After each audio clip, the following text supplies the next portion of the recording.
그 수업 중간에 질문을 하면 제가 그걸 껴서 전체적인 맥이 끊어지지 않게끔 할 거니까 질문 있으신 분들 질문을 미리 해주세요. 다 좋아요. 음. 뭐, 사실은 저번에는 그냥 토지 중개, 이제 토지 중개라고 그래서 이제 중개. 오늘 이제 토지 개발에 대한 제목이 저 네 글자 좋아하니까 토지 개발. 그래서 이게 사실은 전부예요. 여러분들이 뭐 도시계획 구역이든 도시계획 구역 바뀌든 간에 이 다섯 가지를 이해하시는 거예요. 그리고 생각보다 양이 많아요. 네, 그래서 오늘은 그 세세하게 뭐 개발 요건이라든지 뭐 이런 부분들을 개별적으로 따지기보다는 전체적인 맥을 잡는 게 중요해요. 음, 그게 제일 중요해요. 네. 저도 뭐 20년 이제 개발을 하면서 느꼈던 부분이 가장 기본에 충실해야 돼요. 음? 근데 제가 뭐 강의를 준비하고 뭐 남의 유튜브는 잘 보지는 않지만 이렇게 제가 강의를 준비하다 보니까 어떤 식으로 설명하고 있는지 이런 부분들을 봤더니 전체적인 개별적인 것들은 강의를 하시는데 설명을 해주시는데 전체적인 그 맥을 짚지 못하고 얘기를 하는 것 같아요. 사실은 경매도 마찬가지예요. 어, 제가 20년 전에는 경매 강의를 했었죠. 그때는 이제 경매 강의하시는 분들도 많지 않았고, 뭐 이렇게 그런 뭐라 그래 유튜브라든지 영상이 많지 않았어요. 그때는 인강이라는 개념이 없었으니까. 그래서 제가 지혜에서도 광주 지혜에서도 한 5회에 걸쳐서 저랑 같이 공부하신 분들이 공식적으로 한 200명 정도 돼요. 중개사들은 특히 우리가 이제 경매 공부한다라는 게 물건 분석하고 그다음에 절차 분석, 그다음에 그다음에 명도, 수익 이렇게 네 가지라고 얘기를 해요. 경매를 공부한다는 개념 자체가. 근데 중개사들은 거기에서 배당 분석도 할 줄 알아야 돼요. 경매를 입찰해서 낙찰받아서 수익을 내는 사람들은 사실은 명도까지는 생각할 필요가 없어요. 그런데 그 공인중개사는 그 여러분들이 중개한 물건이 특히 다가구라든지 이런 것들 같은 경우에는 그 20회당이라는 게 있어요. 20회당. 그러니까 공담이라는 제도가 공동담보라는 제도가 있기 때문에 이제 그런 것들을 알아서 아무 문제가 없네 라고 중개를 했는데 나중에 봤더니 그 세입자가 배당을 못 받게 돼요. 그렇게 되면 이제 중개사는 이제 조금 낭패죠. 주택을 다방면으로 하시기 때문에 충분히 아셔야 돼요. 그리고 지금은 이제 요구는 할 수 있죠. 지금은 요구할 수 있잖아요. 그 임대인한테 요구할 수 있지만 과거에는 요구할 수 있는 그 제도가 없었어요. 규정이. 그럼 이 사람이 국세를 안 냈을 경우에, 예? 국세. 대표적인 국세가 뭐예요? 양도소득세. 그 다음에 화류계에 계셔. 그러면은 부가가치세. 부가가치세 국세의 법정 기준일이 며칠이에요? 언제예요? 1월 25일하고 7월 25일. 부가가치세는 두 번 있고요. 양도소득세는 5월 30일. 예. 올해 팔았으면 내년 5월 30일까지야. 근데 이 사람이 양도 신고를 안 했어. 그리고 뭐 시간이 지나서, 그러니까 작년에 팔았어요. 작년에 팔았어. 25년도에 팔았어. 26년도까지 예정신고는 했어. 근데 안 냈어. 안 내고 있다가 6월 3일 날 임대차 계약을 했어요. 전세. 그러면 그 사람이 100날 전입신고하고 확정일자 받아봤자 국세가 우선이라고. 응? 그건 당해세는 당연히 우선이고요. 그래서 공인중개사는 명도까지 아니 그 배당까지 공부를 하셔야 돼요. 음. 근데 안 하지. 그리고 물어보지도 않지. 예? 사고예요? 무조건 사고야? 안 물어봐. 물어보면, 물어보면 어떻게 돼요? 임대차 계약 쓸 때 국세 완납증명서, 납세증명서 떼오려면 어떻게, 예? 현실이 어떠냐고. 기분 나빠서 안 오지. 예? 기분 나빠서 안 와요. 음. 떼오라고요? 국세 완납증명서 떼오라 그래? 그런데 하는 데가 있죠. 은행에서 대출을 받으려면. 여러분들이 은행에서 대출을 받을 때 국세, 지방세 완납증명을 떼어갖고 와야 되는 이유가 은행이 자기네가 근저당을 설정하잖아요. 근저당 설정일자리죠. 예? 근저당 설정일이 그 근저당의 법정 기준일이 되잖아요. 응? 응. 근데 그 전에 국세 법정 기준일 이전에 미납한 세금이 있어. 그럼 그게 우선이야. 그래서 그걸 떼오라면 기분 나빠하니까 임대차 계약 쓸 때, 대부분 또 당사자가 오면 다행인데 배우자가 온단 말이에요. 남편 명의로 되는데 남편 바빠. 응? 남편 바빠. 그럼 이제 부인이 도장 갖고 온단 말이야. 남편 대리로. 위임장도 없이. 그랬을 때는 한번 넌지시 물어보세요. 예. 부군이 뭐 하는지. 뭐 나이 드신 분, 시골에서 사시는 분들은 아무 상관없어? 예? 그걸 직접적으로 물어볼 필요는 없고요. 몇 가지, 사실은 중개가 좀 힘들죠. 여러분들이 하시는 게 사회적으로 요구사항도 많고. 오늘은 이제 토지 개발에 대해서 공부하실 건데, 토지 개발하고, 개발 도로가 가장 중요해요. 나머지 부분은 그냥 살이야. 시간 됐으니까 개발 입문 공법 체계, 개발 행위허가, 개발 요건, 개발 절차인데요. 내가 고민을 참 많이 했어요. 이게 사실은 제가 아는 것을 설명하는 거하고, 예? 여러분이 알아듣게끔 설명하는 건 좀 다른 개념이거든요. 예. 이 제목만 봐서는 무슨 내용인지를 모르죠. 여러분들이 가장 중요하게 관심 갖는 건 뭐냐면 개발 절차야. 예? 어떤 식으로 개발을 하는지, 어떤 순서. 그 다음에, 그러니까 이제 제가 뭐 책 쓰고 준비하고 있는 책은 이렇게 순서로 돼 있지만 여러분들이 공부할 때는 큰 개념은 개발 절차. 결국엔 개발하기 위해서 이런 것들을 알아보는 거 아니에요? 예? 예. 그리고 이제 그 안에서 개별적인 요건들, 개발할 수 있는 요건들, 크게 제가 구분한 건 물리적인 요건인데 물리적인 그런 분석을 하는 거죠. 그다음에 행정적인 거, 그다음에 수익적인 거, 이 세 가지. 뭐든지 그래요. 여러분들이 경매를 하든 땅을 사든 집을 사든 출구 전략이 있어야 될 거 아니에요. 그러니까 출구 전략이 없으면 대략 난감하죠.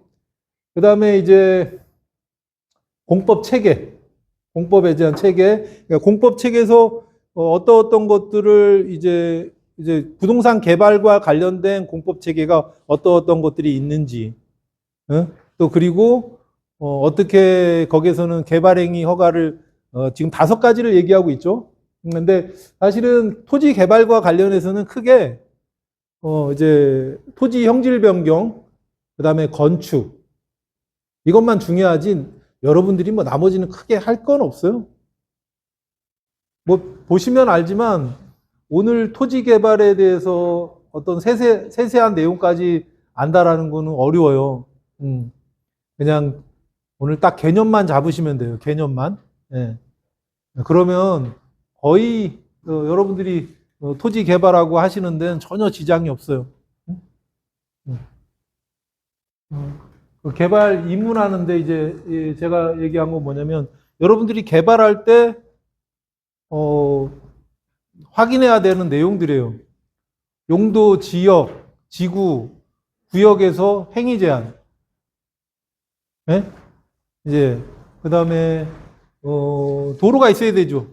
개발하려면 도로가 있어야 되잖아요. 그죠? 우리가 건축법에서 건축법 44조에서 접도 의무를 규정하고 있잖아요. 그리고 그 접도 의무에 충족하는 도로인지를 판단해야죠. 그러니까 이제 건축법 건축법이 인정하는 도로이냐? 오솔길. 건축법이 인정하는 도로요? 아, 등산로. 예? 왜? 배수로가 없어요. 자연인도 요즘은 물 함부로 못 버린다고 그랬죠? 예, 그렇기 때문에, 그 등산로, 이런 산책로 이런 것들은, 건축법이 인정하는 도로가 될 수가 없어요. 그 다음에 우리가 뭐 그냥 재미삼아 하는 거 아니잖아요. 그죠?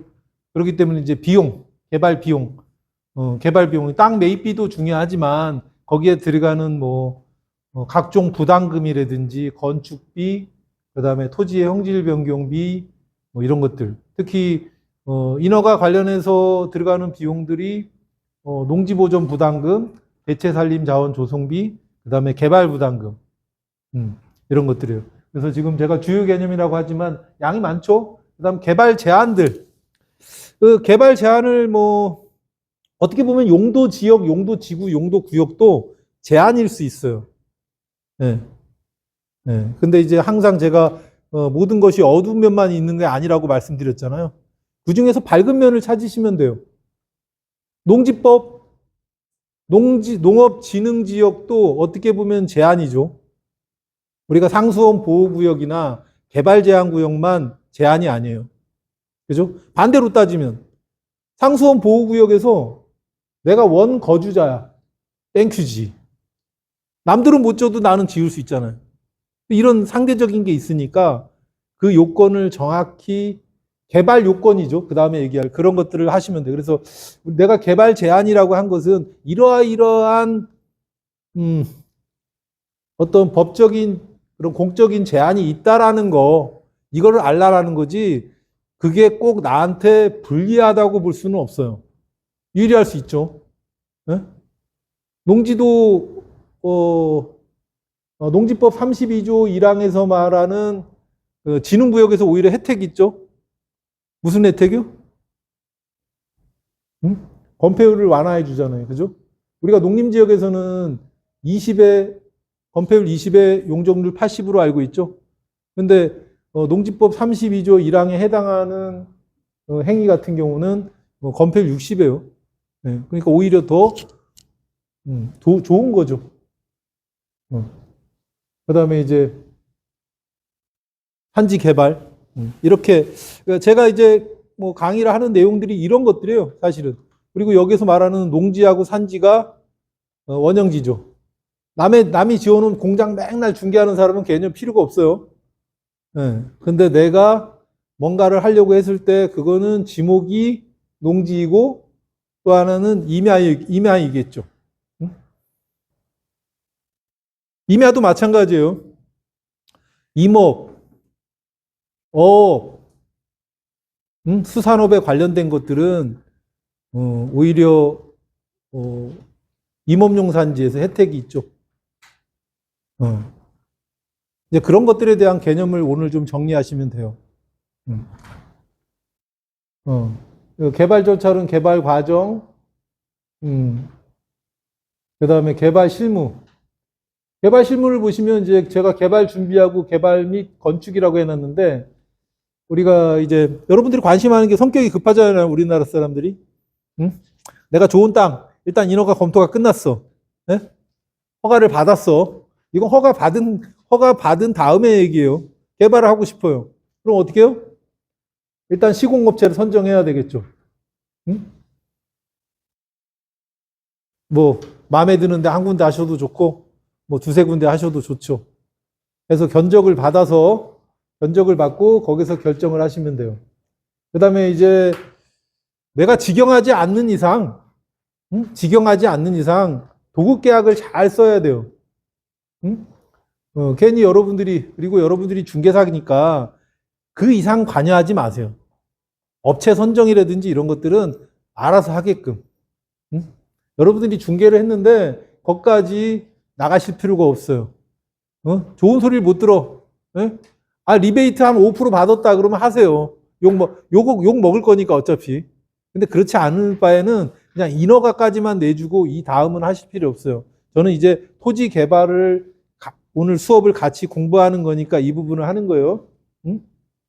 자, 도급 계약에서 넣어야 될 부분들이 뭐 꼭 다 넣어야 할 필요는 없어요. 근데 일반적으로 체크할 사항이 기성 관련된 거. 공사 정도에 따라서 이제 진행하는 거죠. 그 다음에 공사기간 명시해야 돼요. 그리고 그다음 지체상금.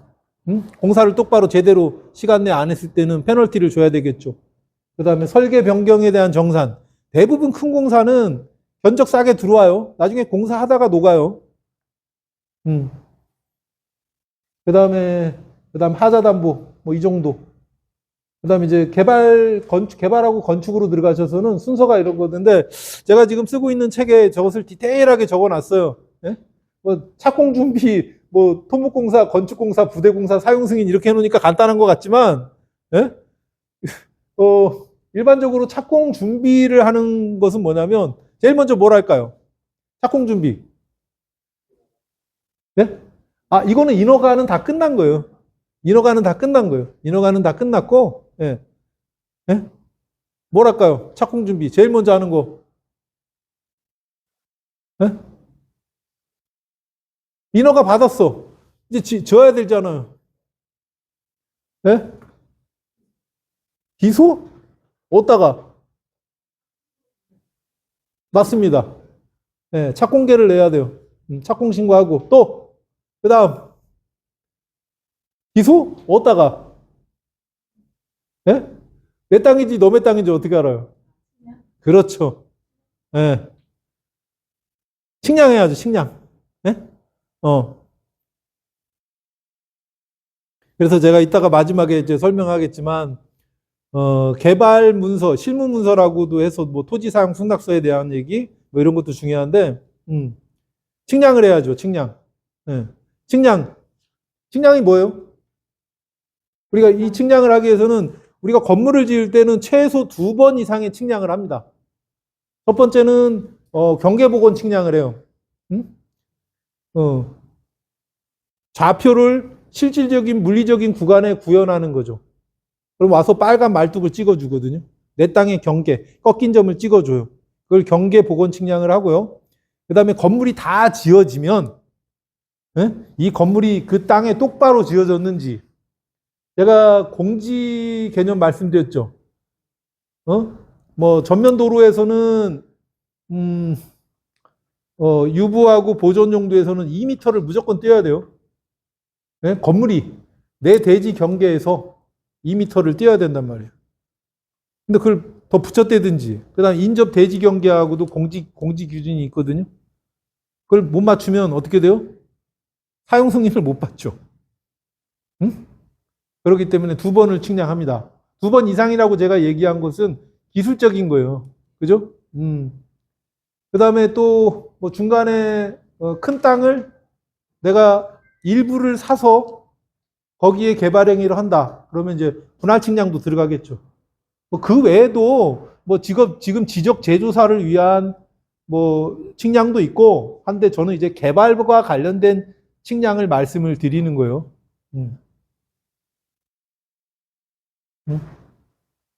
그래서 맨 마지막이 제가 이제 개발 절차 중에 측량에 대해서 예? 이 측량은 돈도 돈이지만 시간이 걸리죠, 시간이. 내가 오늘 신청한다고 해서 내일 당장 측량해 주는 게 아니란 말이에요. 예?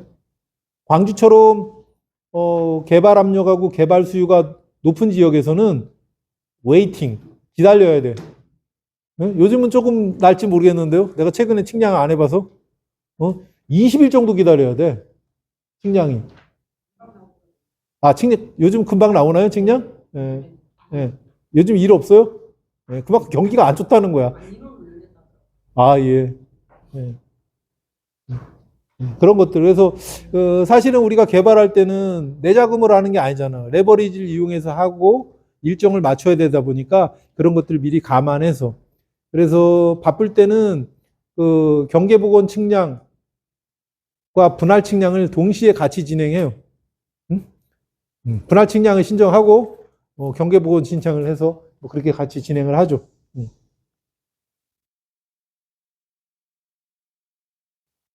자, 그래서 개발 절차는 이제 개발 허가 사전 검토예요. 그 개발행위 허가라든지 농지 전용, 산지 전용, 뭐 인허가에 대한 협의 사항들을 하고요. 그다음에 인허가 절차를 밟죠. 그리고 이렇게 진행되고, 그다음에 실무 문서는 뭐냐면 이걸 갖다 누가 질문하시는 분이 있어서 말씀을 드리는 거예요. 우리가 이제 개발행위 허가 신청을 할 때, 개발행위 허가자가 그 개발행위 그 해당 토지에 대해서 개발 권한이 있다라는 것을 객관적으로 입증시켜야 돼요. 네? 그게 국계법, 제가 국계법, 국토계획법이라고 얘기하는 것은 국토의 계획 및 이용에 관한 법률을 얘기하는 거예요. 시행규칙 구조에 있어요. 제출을 하게 돼 있어요. 그러면 거기에서 소유권 또는 개발을 할 수 있다라는 권한을 입증해야 돼요. 그걸 갖다 일반적으로 사용하는 게 우리가 이제 토지 사용 승낙서라는 걸 제출하죠. 실무적으로. 물론 뭐 지상권이라든지 토지 임대차 뭐 이런 것들을 가지고도 개발은 가능해요. 그런데 공무원들은 또 갖고 오라고 한다. 자기들 기준에 맞게끔. 그러니까 지상권 설정했다고 그래서 뭐 그거 갖고 뭐 밀어붙이게 할 수도 있겠죠. 근데 뭐 결국엔 시간 싸움인데 부딪힐 필요는 없잖아요. 그래서 토지 사용 승낙서는 제가 뭐 여러분들 검색하면 많이 나와요. 네, 그렇게 해서 보시면 돼요. 그다음에 도로 지정할 때도 도로대장에 등재할 때도 이 서류가 좀 필요하니까. 네, 그래서 우리가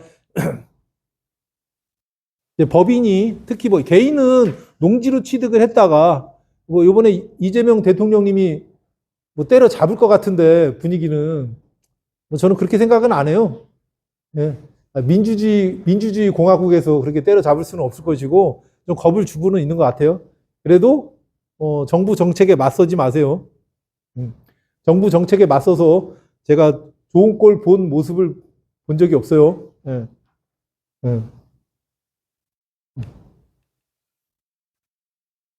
자, 그리고 이제 여러분들이 저런 식으로 개발을 한다라는 거예요. 제가 개발 준비, 그 다음에 개발 절차, 이런 것들은 저렇게 써놨지만 굉장히 시간이 많이 걸려요.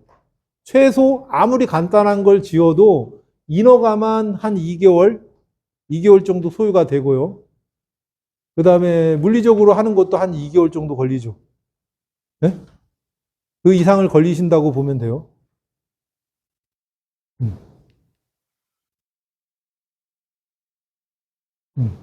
그다음 거꾸로 보죠. 개발 요건.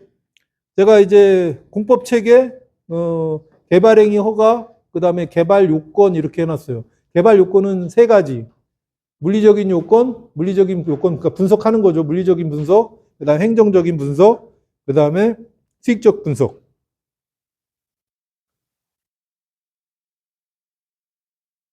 물리적인 분석은 일단 땅을 보실 거 아니에요, 그죠? 네? 위치, 입지, 면적, 형상, 지형 지세, 그 다음에 도로 조건, 기반 시설, 주변 환경, 그 다음에 이용 현황, 그 다음에 지형 지세 이렇게 해놨는데 우리가 물건 확인하는 것은 두 가지예요, 크게. 공적 장부로 확인하는 거하고 임장 활동하는 거. 임장 활동하는 것은 위성에서 봤을 때는 형상은 보여요. 땅 모양은. 하지만 지세라든지 이런 것들은 안 보인단 말이에요. 그죠? 그래서 사실은 비용적인 측면 때문에 그래요. 이게 다 유기적으로 연결돼 있는 거예요. 물리적인 거하고 물리적인 요건이나 그 다음에 수익적인 요건은 연결돼 있어요. 어느 하나만 봐서는 안 된단 말이에요. 그죠? 봤더니 뭐 삐아리야. 급경사를 얘기하는 거거든요. 급경사예요. 그러면 위에를 올리든지 밑에를 내려야 되는 문제가 생기죠. 행정적으로 가능하다고 하더라도, 그러니까 허가는 받을 수 있다고 하더라도 경제적으로 안 맞아. 물리적으로 힘들고. 예? 뭐 땅이 뭐 폭이 예를 들어서 뭐 한 100m야. 응? 근데 경사가 한 15m 났다. 그럼 해볼 만해.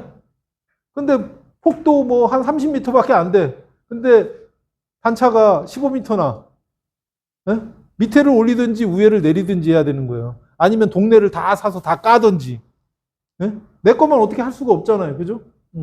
뭐 그런 부분들에 대해서 이것은 그래서 여러분들이 항상 뭐 경매하신다고 하니까 말씀을 드리면 우리 경매도 마찬가지고 중개하시는 분도 마찬가지예요.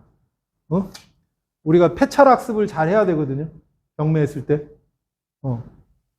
내가 못 받았으니까 이소부화해서 그러죠. 저 포도는 엄청 실 거야. 이게 아니야. 시간이 지난 다음에 그게 어떻게 그 사람은 왜 그 가격에 받았는지 이것들을 학습을 꼭 하셔야 돼요. 경매도 마찬가지야. 우리 한 땡땡 중개사님은 아이씨 저 새끼 안 해. 이렇게 말았어. 근데 누군가는 했단 말이야. 중개를. 자기는 안 된다고 생각을 했는데 했어. 그러면 그게 왜 가능한지를 확인해 봐야 돼요. 나는 못했어도. 분명히 뭔가가 있었던 거야. 어젠가 며칠 전에 그런 얘기를 했는데, 이게 뭐 인생 도촉 유상수라고 제가 옛날 그 공장마님 거기 강의에서도 실전 경매 할 때도 제가 설명을 드렸었는데, 이 세상에 상수들이 되게 많아요. 일종의 고수들이. 뭐 저도 뭐 좀 겸손하게 표현하면 한 중수? 네, 정말 상수들은 이렇게 나와서 강의 안 해요. 네? 정말 나와서 강의 안 하겠지. 네. 저는 중수. 여러분들도 뭐 중수. 네? 그러니까 공부 열심히 하는 거죠. 자, 물리적인 분석. 이런 것들을 보는데 생각보다 쉽지는 않아요. 그다음 행정적인 분석은 용도, 지역, 지구, 개발 행위가 농지 개발 같은 경우는 농지 전용이라든지 뭐 이런 것들을 좀 다 확인해 봐야 돼요. 그 다음에 또 농지 전용에 대한 용도 변경, 그 다음에 또 농지 보전 부담금을 감면해 주는 것들, 그 다음에 농지 전용 제한 시설이라는 게 있어요. 농지 전용 제한 시설. 농지 전용 제한 시설을 못 들어보신 분들이 많은데 임야에는 없는데 농지에는 있는 거예요. 농지 전용 제한 시설. 그러니까 농지 전용 제한 시설은 도시 지역하고 계획관리 지역, 그 다음에 개발 진흥 지구, 지구 단위 계획, 비도시 지역에서 지구 단위 계획 밖에 있어요.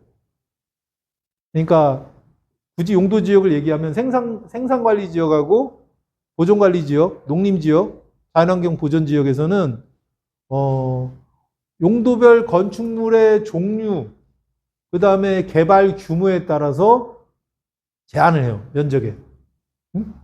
그래서 우리가 생산관리 지역에서 많이 보셨을 거예요. 1000제곱미터로 잘라서 분할해가지고 개발하는 거. 그게 농지 전용 제한 시설이에요.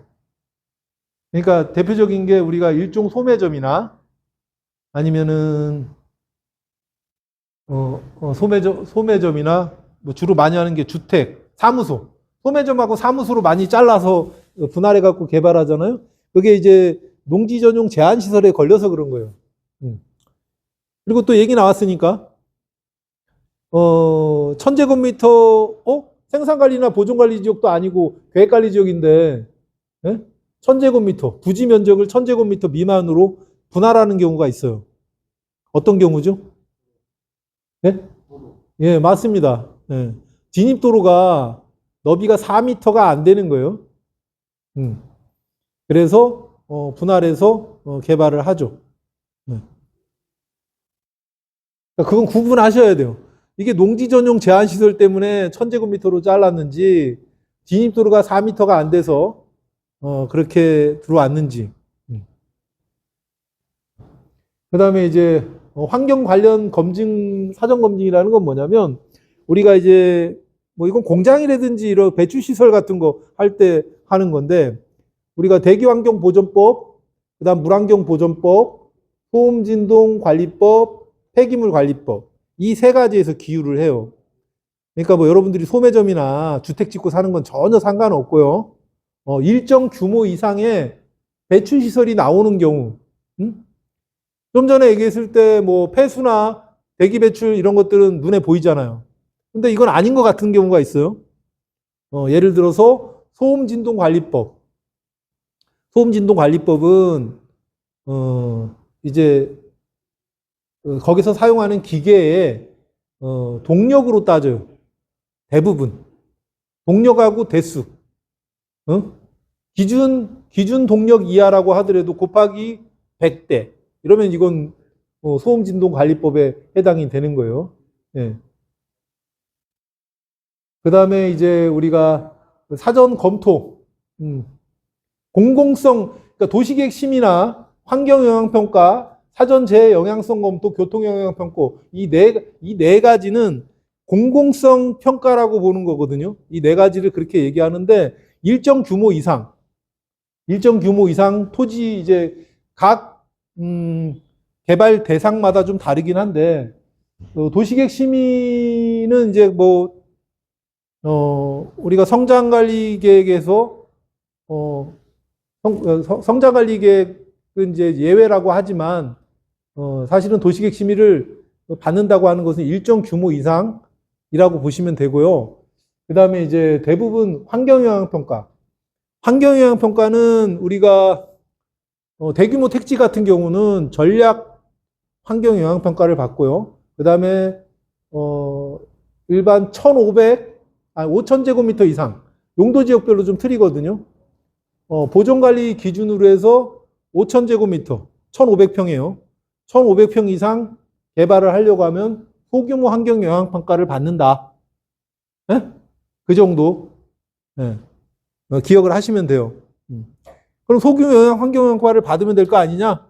돈이 많이 들고 시간도 많이 걸리고 안 나올 수도 있어요. 말 그대로 환경에 대한 걸 다 받는 거야. 환경영향평가 그러면 여기서 말하는 교통영향평가도 들어가요. 일부. 그 다음에 사전 재영향성 검토. 뭐 일반적으로 한 10,000제곱, 그러니까 다 사전 재영향성 검토도 각 그 용도 구역별로 약간의 차등들이 있어요. 그러니까 여러분들이 딱 생각했을 때 아까 제가 보존관리 지역이 소규모 환경영향평가가 5,000제곱미터라고 말씀을 드렸잖아요. 그러니까 그걸 기준으로 해서 그럼 생산관리 지역은 얼마겠어요? 7,500. 계획관리 지역은 10,000제곱미터 이상. 3,000평 뭐 이런 식으로 구분이 되니까 일단 그냥 뭐 다 요즘 복잡한 세상에 다 머릿속에 넣으시려고 하지 말고 보존관리 지역 5,000 이상 했을 때는 소규모 환경 영향 평가를 받는다. 도시계획 심의는 웬만하면 다 받으셔야 돼요. 아시겠죠? 자, 도시계획 심의에서 뭐 제일 많이 도시계획 심의나 이런 데서 제일 먼저 따지는 게 뭐겠어요? 네?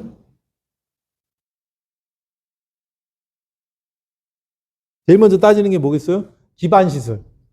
기반시설 중에 도로. 그래서 그 다음번에 설명을 드릴 거예요. 자, 그리고 마지막이 수익 분석인데, 자, 우리가 땅을 샀어요. 토지 개발이니까. 땅을 100만 원 주고 샀어. 평당 300평.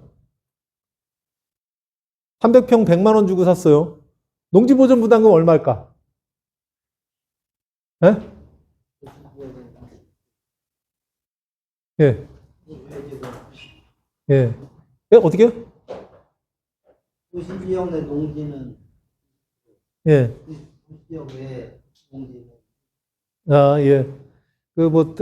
틀린 얘기는 아닌데 정확하게 하면은 지능구역 안에는 30%고요. 지능구역 밖은 20%. 예. 그렇게 바뀌었죠. 얼마 전까지만 해도, 몇 년 전까지만 해도 일괄적으로 30%였는데 그렇게 바뀌었어요. 그래서 일단은 제가 거래 금액이 100만 원이라고 얘기한 것은 일단은 상한가에 다 걸려요. 상한선이 5만 원이거든요. 그러니까 그냥 16만 5천 원, 300 곱하기 16만 5천 원 하면은 4,900 얼마 나와요. 그래서 나머지는 회식하세요. 5천만 원 내야 돼요. 그러니까 적은 돈이 아니죠. 응? 그래서 될 수 있으면은 그러한 비용들을 안 낼 수 있게끔. 여기 지금 제가 개발 비용 했잖아요.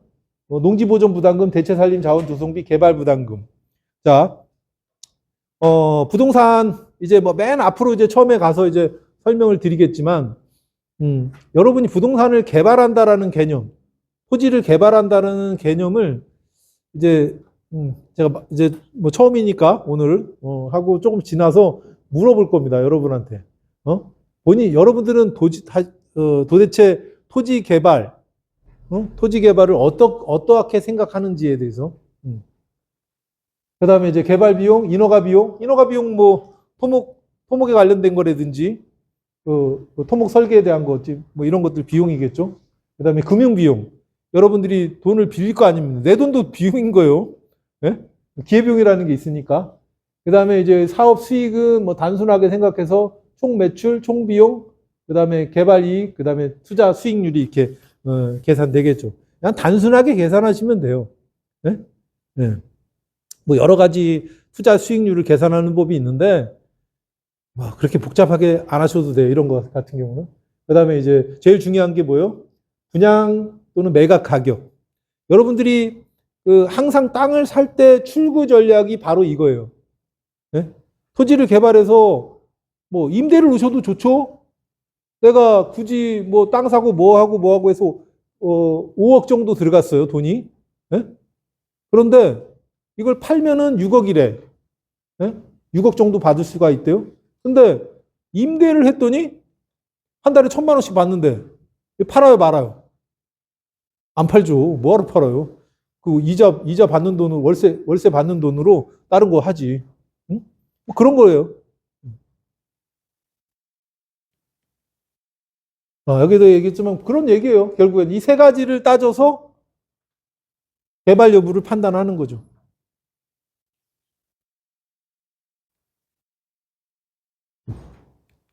그 다음에 제가 말씀드렸죠. 개발 입문에 대한 얘기. 그 다음에 공법 체계를 이어야 돼요.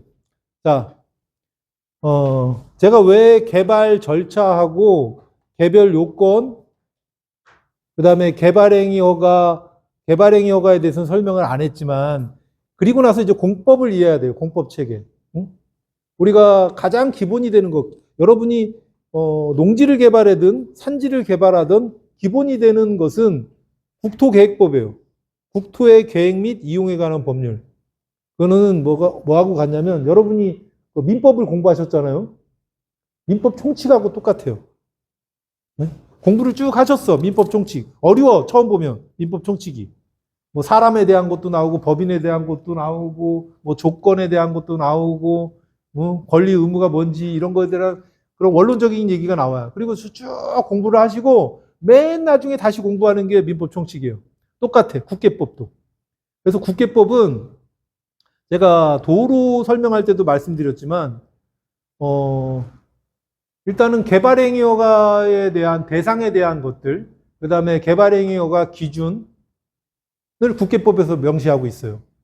그리고 국계법에서 제일 중요하게 생각하는 거, 기반시설에 대한 것도 국계법에서 명시하고 있죠. 물론 개별적으로 뭐 세부 지침 같은 걸로 뭐 도시 군계획 시설, 결정, 구조, 설치, 시설 설치 기준에 관한 규칙 이런 것도 만들어서 기반 시설에 대해서 쭉 언급하고 있는 게 국토계획법이에요. 그래서 국토계획법을 포함해서 공법이 어떤 식으로 돼 있고 우리가 어떻게 그 법 적용을 받는지를 이해하는 게 되게 중요해요. 그래서 제가 공법 체계 이해, 공법 체계 구조 해놓고 마지막에 생뚱맞게 기반 시설 확보해놨잖아요. 네. 뭐 저는 그렇게 생각해요. 개발이라고 하는 것은 기반 시설을 확보하는 거예요. 네? 네. 그러니까 여러분들이 부동산을 개발한다고 하는 것은 기반 시설을 확보하는 거야. 네. 기반 시설 확보하면 뭐 개발하는데 아무 문제가 안 되잖아요. 물론 도시계획 구역에서는 지구 단위 계획으로 해서 나라에서 다 했죠. 공공기관에서 했지. 대신 땅값이 비싸잖아. 그 이익은 국가가 가져가고 비도시 지역, 녹지 지역 포함해서 비도시 지역에서 여러분이 개발을 했을 때 그 이익을 여러분이 갖고 와야 되잖아요. 나라에서는 못 갖고 오게 어떻게 해요? 개발 부담금. 일정 면적 이상을 개발하면 개발 이익의 뭐 25%를 내게 하는 개발 부담금도 있죠. 개발 부담금 모든 걸 개발한다고 다 내는 건 아니에요. 자, 그래서 두 번째죠. 공법 체계. 공법 체계를 잠깐 보시죠. 국토계획 체계. 그래서 제일 위에, 그 다음에 있겠다. 그 위에, 그 다음에, 맨 위에가 국토기본법이에요. 이거는, 공무원들을, 그러니까, 공무원들을 기속해요. 여러분들을 직접 기속하진 않아. 네? 여러분을 기속하는 건 뭐예요? 국토계획법. 국토의 계획 및 이용에 관한 법률. 여기서 뭘 하고 있어요? 도시계획하고 기반시설. 언급하고 있어요. 그 다음에 용도, 지역, 지구. 그러니까 용도, 지역, 지구, 구역의 행위 제한을 언급하고 있죠. 응? 그 다음에 개발행위 허가 제도. 개발행위 허가 대상이 뭐죠? 건축, 공작물 설치, 그 다음에 토지 형질 변경, 그 다음에 토속 채취, 분할, 적치. 이렇게 물건을 쌓아놓는 것까지 이 5가지예요. 근데 실질적으로 여러분이 개발행위라고 하는 것은 제가 설명을 드리겠지만 건축하고 토지 형질 변경, 그 다음 분할, 개발과 관련돼서 여러분들이 부딪히는 부분은 이 3가지예요. 그러면 나머지는 왜 개발행위가 대상으로 놓았냐고 특별히 관리할 필요가 있어서. 네. 그 다음에 국토계획법에서 지구단위 계획도 나오고 성장관리 계획도 나와요. 그죠? 그래서 이런 것들이 좀 이제 여러분들을 직접 기속하는 거고, 여기 지방에 계신 분들은 잘 몰라요. 수도권 정비계획법. 여러분들이 공인중개사 시험을 볼 때는 국토기본법하고 국토계획법으로 바로 뛰어요. 이거는 합격에 대한 얘기를 하는 거지 실무적인 얘기가 아니거든요. 근데 여기 지금 수도권은 수도권 정비계획법이 있어요. 그래서 수도권 정비계획법에 의해서 3개 권역이 있죠. 과밀억제권역, 성장관리권역, 광주처럼 자연보전권역. 한강 수계, 상수원과 환경을 보존하기 위해서. 무슨 얘기예요? 제한이 있다라는 얘기예요. 그 다음에 저기 화성 같은 경우는 성장관리권역. 그 다음에 여기 인접 하남이라든지 광주는 과밀억제권역. 어디서 개발해야 돼요? 네? 어디서? 네? 어디서 개발해야 돼요? 과밀억제권역? 아니, 그 중에 세 개 권역 중에 어디 가서 개발해야 돼요? 성장관리권역이요? 뭐 그것도 뭐 나쁘지는 않는데 쉽잖아. 조금 어려운데, 그렇다고 많이 어려운데 과밀억제권역 가면 개발할 땅도 별로 없어요. 과밀억제권역은 비싸기도 하고. 그러니까 여러분들이 실력을 쌓아서 과밀억제권역 가서 하는 거고, 그 다음에 또 조금 하나 되는 자연보존권역, 성장관리권역은 딱 널려 있잖아요. 널려 있는데 뭐 굳이 거기서 뭐 결국에는 제가 항상 얘기하지만 가치는 희소성이잖아요.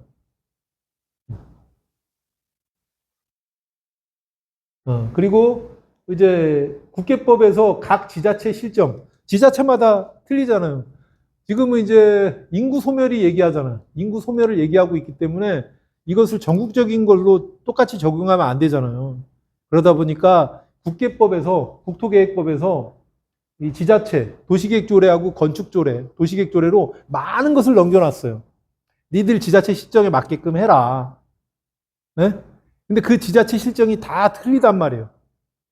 성장관리권역에 있는 지자체는 뭐 어서 오쇼 하는 거고, 저 지방은 뭐예요? 처리기간 3일이잖아요. 오늘 가면 오늘 다 해줘요. 어서 오세요, 해요. 어서 오세요. 네? 온대는데. 네? 뭐 그런 거예요. 그래서 그 국토계획법하고 도시계획조례는 국토계획법에서 위임해 놓은 사항들, 이런 것들. 그러니까 좀 전에 보면 이제 개발행위 규모 할 때도 얘기하겠지만 지자체마다 조금씩 틀려요. 그래서 여러분들이 관심 있게 공부를 해야 되는 것은 도시계획조례, 도시계획조례를 보셔야 돼요. 그리고 비도시 지역, 비도시 지역에서는 성장관리 계획을 관심 있게 보셔야 돼요.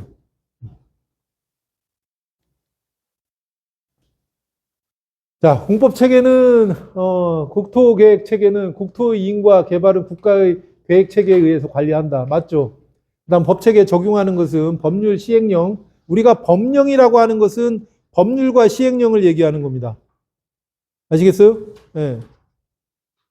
그다음 조례, 운영 지침 이렇게 되고, 그다음 법률과 지자체 조례의 관계는 법률은 그러니까 법령은 기본이고, 그다음에 여러분들 직접적으로 구체적으로 기속하는 것들은 지자체. 응? 화성하고 광주하고 틀려요. 응.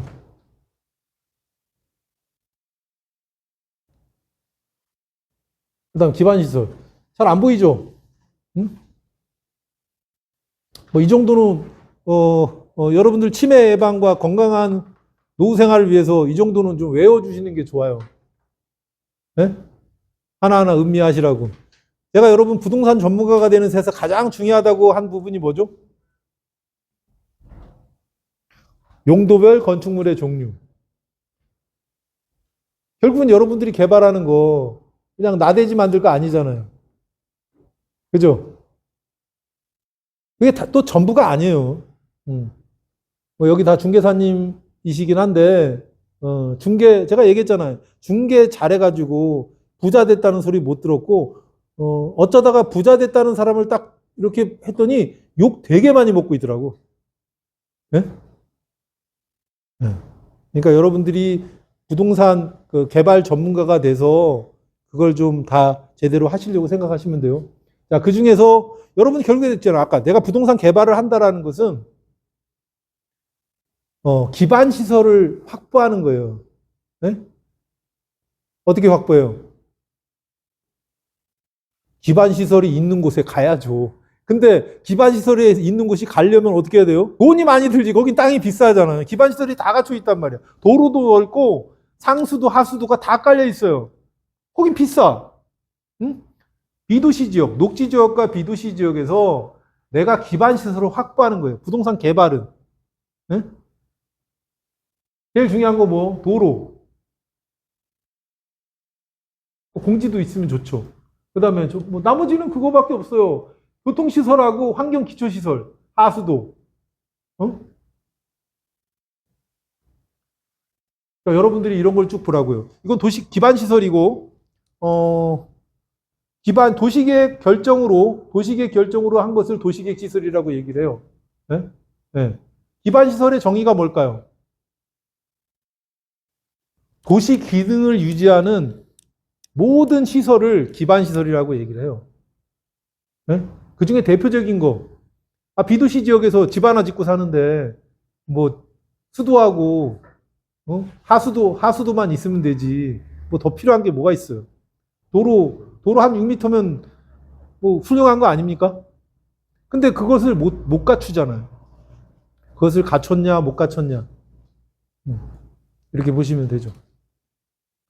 자, 오늘 여기 한번 적어도 타이틀이라도 교통시설 안에 뭐가 있고, 공간시설, 유통공급시설, 공공문화체육시설, 방제, 보건위생시설, 환경기초시설. 이 안에 뭐가 있는지, 여러분들이 하고, 제가 얘기했죠. 제가 생각하는 부동산 토지 개발은 기반시설을 확보하는 거예요. 기반시설 중에도 뭐? 도로. 개발이 가능하게끔. 근데 그런 경우 있잖아요. 그래서 어떤 땅을 사야 돼요? 4차선 코너에 있는 땅을 사야 돼요? 아니면 평평한 맹지, 임야를 사야 돼요? 그때 다르겠지. 장기적으로 투자할 사람은 약간 평평한 임야, 맹지를 사야죠. 네? 평평한 임야라는 건 뭐예요? 언제든지 글로 길을 알 수 있다는 얘기예요. 길은 어떻게 나요? 길은 막 뚫어요? 네? 생각을 전혀 못했죠. 그러다 어느 순간에 이제 도시가스가 들어오게 돼서 그때 그 당시 이장님, 또 지금도 홍익표 이장님이 하고는 계시지만, 그다음에 거기 발전위원 뭐 이렇게 해가지고 뭐 했어요. 그래서 내가 그랬지. 발전위원 하시는 분한테는 내가 개인적으로 친분이 좀 있어서 적극적으로 하지 마라. 이거 잘 돼봤자 못 되면 욕만 뒤지게 먹는다. 그런데 미수금이 한 2억인가? 코어넷 부담해야 될 걸 2억이 그때 뭐 한참 만에 뭐 지급했던 걸로 알고 있어요. 왜 그러냐면 남들이 처음에는 그냥 묻어가는 건 좋아해? 도시가스 끌어와. 그리고 자기가 낼 돈은 분담금을 안 내는 거야. 그러다 보니까 이제 굉장히 애를 좀 먹었었는데, 뭐 지금 당장은 그렇지만 이제 시간이 지나고 나중에 사람들이 이 도시가스를 누가 끌어왔느냐, 응? 뭐 이런 것들. 아까 기반시설에 관련해서 얘기하면 되지만 한 30만 원 이상 들어갑니다. 메다당 1m. 그렇게 보시면 돼요. 뭐 중간에 말 그대로 이런 뭐 기간도로를 잘라서 쭉 들어와야 된다면 돈이 더 많이 들겠죠. 그죠? 네. 그렇게 보시면 돼요. 여기는 공교롭게도 늑현인데, 이제 제가 맨 뒤에다 좀 넣었어요. 뭐 컴퓨터로 시연을 해주면 좋긴 한데, 물건 분석을 해주면 좋은데, 그러니까 한번 보시면 이게 위성 사진이에요. 위성 사진. 그죠? 여러분들이 물건을 딱 뭐 의뢰를 받든 경매 물건을 보든 뭐 지번을 알게 되잖아요. 그러면 이제 뭐 포털 지도, 네이버나 다음 지도에서 이렇게 검색을 하실 거 아니에요? 봤더니 이렇게 표시가 딱 나오죠? 그죠? 근데 중요한 건, 여기서 봤을 때 도로에 붙어 있는 것처럼 안 보이죠? 그죠? 표시는 이렇게 되죠. 그러면 이걸 보고, 이제 물건 확인을 하시는 거예요. 제가 이제 얘기했지만, 중개사는 물건 확인, 토지 개발자는 물건 분석까지 하셔야 돼요. 네? 네. 중개하는 사람은 상관없죠? 자, 사는 사람이 농사를 짓겠다. 뭘 짓겠다. 이게 따지잖아요. 그죠? 그럼 뭘 봅니까? 그 다음에 볼 게 뭘 보죠? 아까 우리가 착공계 내고 측량을 해야 돼요. 일단 말뚝을 받고 시작하는 거야. 나머지는 이제 뭐 여러분들 보시면 되고. 자, 땅, 물건을 받았어요. 지번을 쳤어. 나왔어. 도로에 붙어 있어요? 안 붙어 있어요? 이거만 보고. 바로? 패스? 귀찮아? 도로에 안 붙어 있어요? 개발할 수가 없나요? 도로에 붙어 있어요? 안 붙어 있어요? 딱 봤을 때? 보여지는 거 이거 국어네. 그죠? 네, 국어잖아요. 그죠?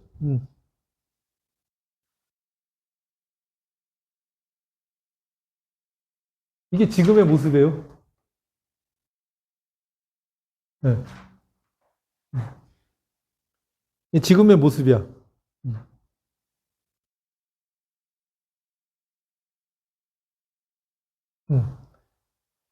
그러니까 맨 처음에 이런 땅이었죠. 일단은 여러분들이 다음 지도는 정확하지가 않아요. 네? 다음 지도를 보는 건 뭐냐면 어떤 위치, 접근성 이런 것들을 보는 거예요. 아시겠죠? 다음 지도를 맹신하면 다음이나 네이버 지도를 맹신하면 안 돼요. 물론 우리가 물건을 확인하는 데 있어서 공적 장부도 중요하지만 이런 네이버나 포털 이런 지도들 이런 사설 정보를 이용하는 게 굉장히 중요해요. 여러분들이 또 물건 확인하는데 매물 작업하는데 많이 활용하는 게 뭐죠? 뭐죠? 네이버 페이. 그다음에 뭐 디스코 이런 데 물건들이 올라와 있죠. 그다음에 이제 경매 사이트, 경매 유료 사이트 이런 데 올라가면 여러분들이 물건들을 많이 찾을 수가 있죠. 하지만 그걸로 보시는 게 아니고 뭐 광주 같은 데는 이게 지적이 나와 있지만 이렇게 보시고 그러면 이제 주변에 이렇게 표시가 다 나오죠. 국어. 국어. 이건 지목이 국어예요. 표시는 안 돼 있지만. 그리고 이제 이 안쪽 걸 개발하면서 잘라내놨죠. 분할을 했죠. 이건 이제 건축법의 기준이죠. 규정이죠. 그죠? 중심선에서 4m가 안 되면 그 다음에 현황이 도로로 되어 있는 부분은 잘라내놔야지만 개발행위 허가를 해준단 말이에요.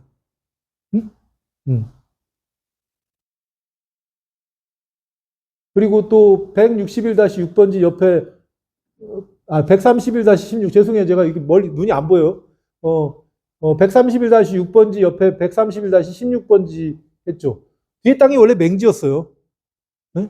뒤에 땅이 맹지였었는데 이제 제가 그랬죠. 저쪽에서 길을 내달라고 하는데 길 내줘야 되냐? 내주십시오. 그리고 내가 그분한테는 뒤에 땅 길을 내려고 하는 사람한테는 제가 6m를 잘라달라고 하라고 그랬어요. 근데 그게 아까운 거야. 응? 진입도로가 지금 4m거든요, 이게. 131-16이. 이게 4m냐, 6m냐는 그 안쪽에 있는 땅의 가치가 틀려져요. 응? 근데 그 말을 안 듣더라고요. 응. 몇 미터로 잘라달라고 했어야 돼요? 6m로 했어야 돼. 더 크게 했으면 더 좋겠죠. 8m나. 응? 아시겠죠? 응. 그 다음에 현황을 보고, 뭐 처음으로 봤어.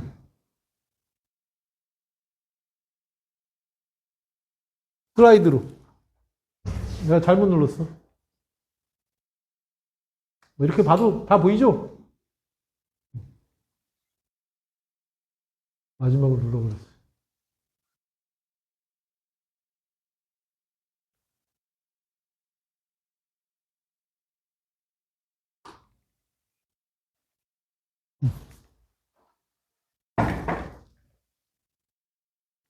죄송해요.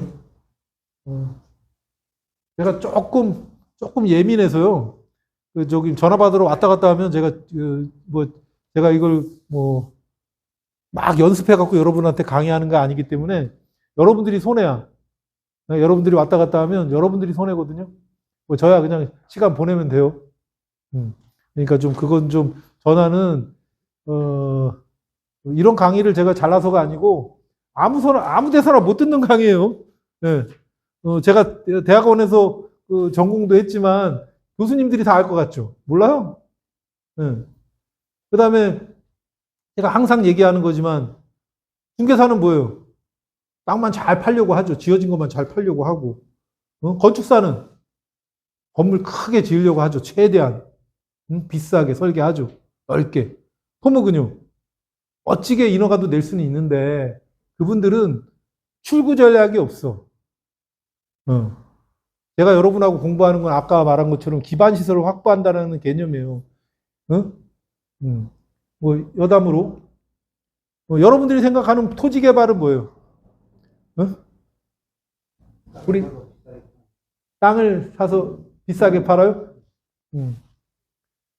근데 비싸게 팔려면은 뭔가 거기에다가 어떤 물리적인 행위를 해야 되잖아요. 그죠? 행정적인 행위도 해야 되고. 근데 이제 거기에 맞는 얘기죠. 맞는 얘기인데, 저는 그렇게 생각해요. 토지 개발은, 원형을 보존하고, 원형을 보존하면서 가치를 높이는 거라고 봐요. 네. 뭐가 있을까요? 원형을 보존하면서 가치를 높인다. 우리가 원형지는 크게 두 가지예요. 네? 농지, 산지. 이 두 가지예요. 이게 원형지잖아요. 원형을 보존하고 가치를 올리는 방법. 뭐가 있어요? 우리 장땡땡 중개사님. 농지만 봅시다, 농지만. 원형을 보존하고 가치를 올려. 뭐가 있어요? 응? 농지를 보존하고 가치를 올린다.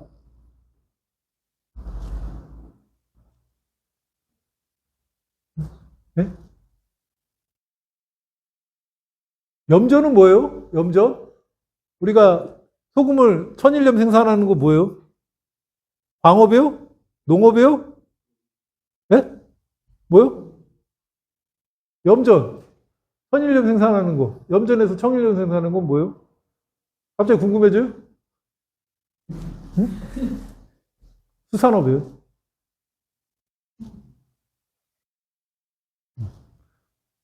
좋죠? 왜 수산업이 좋아요? 농업, 임업, 수산업, 축산업, 뭐예요? 1차 산업이잖아.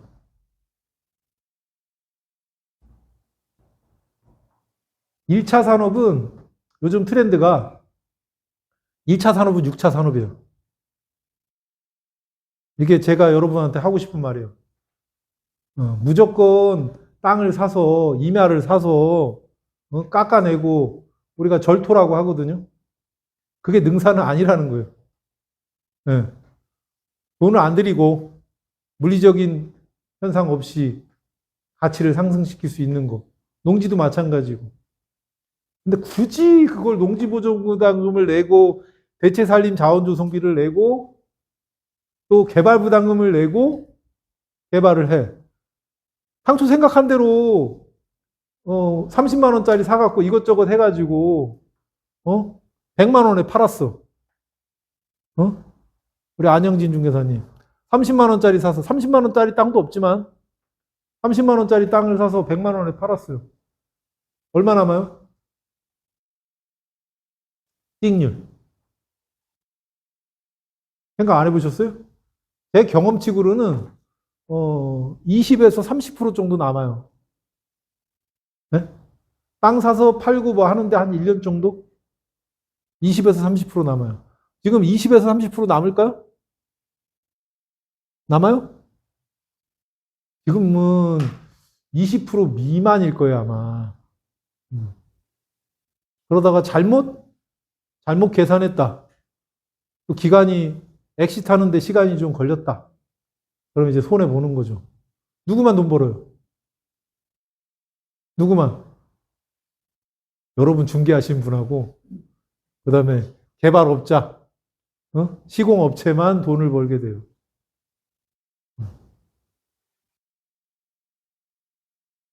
그래서 개발에 대해서 한번 오늘 토지 개발인데 주제가 토지 개발인데 중개하시는 분들은 중개사고 없이 이제 누가 땅을 사달라고 해서 개발을 하겠다. 그러니까 어떤 목적이 있으면 그 사람은 훨씬 유리해요. 여러분들이 땅을 사서 중개사님이 땅을 사서 지어서 실수요자한테 주는 거 허가 내기도 쉽지 않지만 별로 좋지 않아. 거래 비용이 너무 많아. 중간에 취득하고 하고 이렇게. 근데 실수요자는요? 엄청 혜택이 있죠. 응? 일단 과밀 억제권요. 그쪽에서 이 자연보전권으로 나오면은 지특법 혜택 있죠. 네. 그것만 해도 어디예요? 그 다음에 또 정부 정책 자금들 쓸 수 있고 그런 것들이에요. 네? 공법 체계는 그래요. 공법 체계를 이해하고 공법 구조가 어떤 식으로 돼 있는지. 자, 이거는 저는 토지 개발에 대한 거예요. 여러분들을 기속하는 건 뭐라고요? 국토계획법. 국토의 계획 및 이용에 관한 법률. 2000년도 초반에 국토계획법하고 국토이용관리법이 통합이 됐죠. 그때 국토계획법은 주상공을 따졌어요. 주상공. 근데 갑자기 용인이 난개발이 되는 거야. 안 되겠다. 비도시 지역, 녹지 지역도 다 개발 범주에 넣자.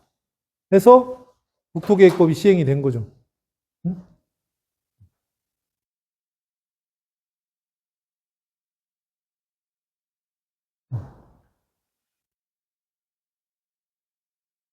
아까 제가 개발 입문할 때 결국엔 여러분들이 공부하는 게 이거예요. 네? 용도 지역, 용도 지구, 용도 구역에서 행위 제한. 응? 용도 지역의 정의가 그거죠. 토지의 이용, 건축물의 용도, 그 다음에 건폐율, 용적률, 높이 등을 제한함으로써 토지를 효율적으로 이용하고 어쩌고저쩌고 합리적으로 관리하는 거.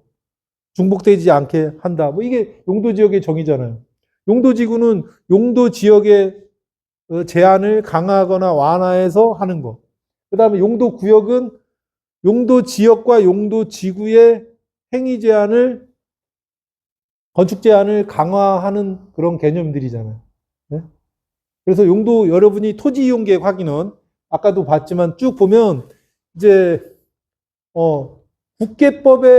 국계법에서 용도 지역과 용도 지구, 용도 구역에 대한 제한이 딱 나오고요. 그 외에 지구와 지역, 지구, 구역에 대한 제한이 또 나와요. 네? 가장 기본은 이 세 가지죠. 그리고 여러분이 돈이 될 수 있는 건 뭐예요? 단지 개발. 농지 개발. 원형지 개발하는 거예요. 자, 그런데 농지나 산지를 개발하는 데 있어서 가장 필요한 기반시설이 뭐라고요? 기반시설 여러 가지가 있죠? 응? 도로, 진입도로. 진입도로는 제가 이제 개발도로 시간에 말씀을 드렸지만, 복습하면, 건축법이 인정하는 도로. 건축법이 인정하는 도로라는 것은, 결과적으로는 뭐예요? 건축 행위가 가능한 도로를 얘기하는 거예요. 건축법에서는 접도 요건만을 얘기해요. 네? 우리가 국토계획법에서는 뭘 얘기해요? 기반시설로서의 도로를 얘기해요. 네? 그래갖고 진입도로가 4m가 뭐 개발 규모에 따라서 5,000제곱미터 미만은 4m 이상 도로를 확보해야 되고 또 5,000제곱에서 3만 제곱미터까지는 뭐 6m 이상의 도로를 해야 되고 지금 근데 다 무시하면 되죠. 성장관리 계획이 있으니까. 성장관리 계획이 없는데요?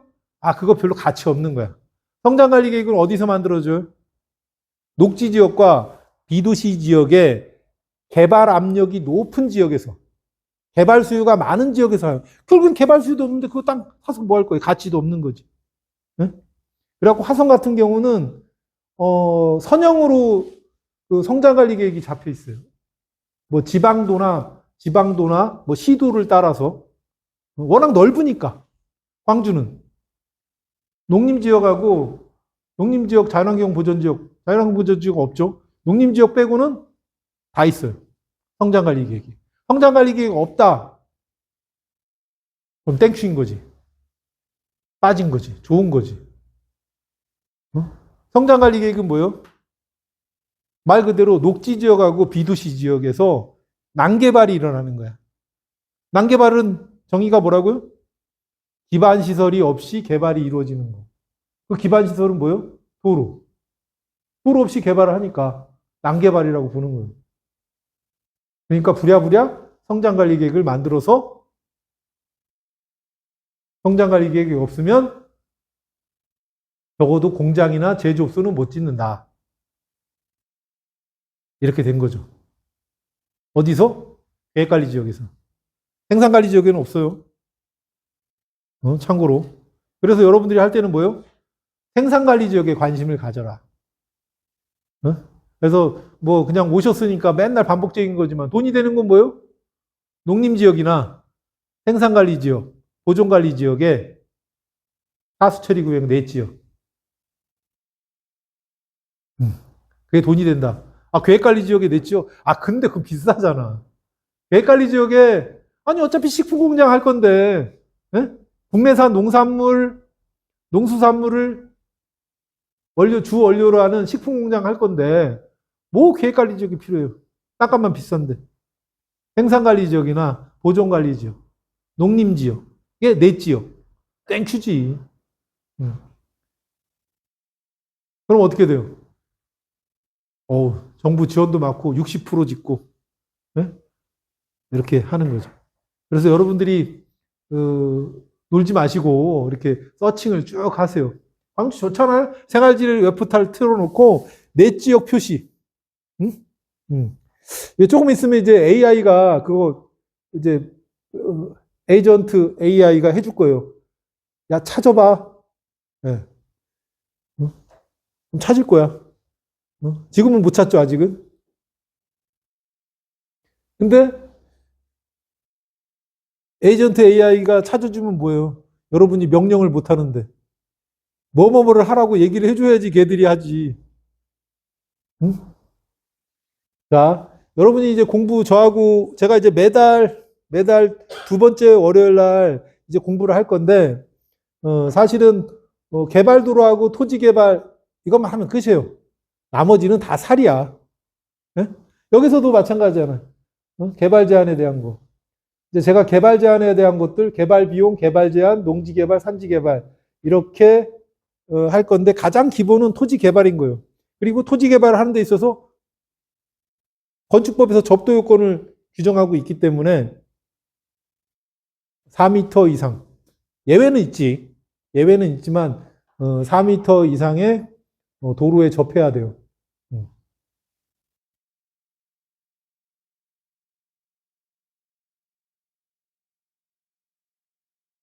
그다음에 공법 체계. 이것은 그렇게 이해를 하시면 돼요. 그리고 궁금한 거 없어요? 예를 들어서 우리가 산지 같은 경우 임야, 보존관리 지역의 임야, 국계법을 적용할까요? 산지관리법을 적용할까요?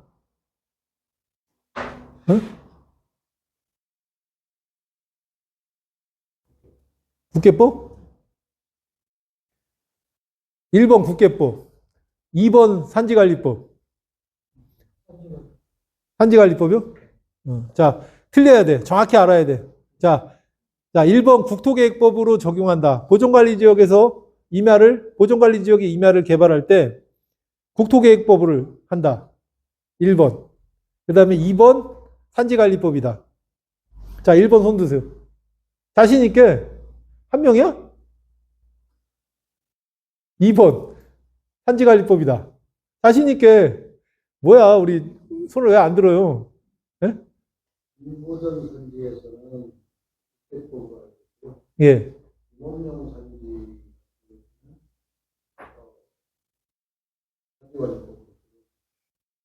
어, 두 가지가 구분되는 것 같아요. 일보전 산지하고 예.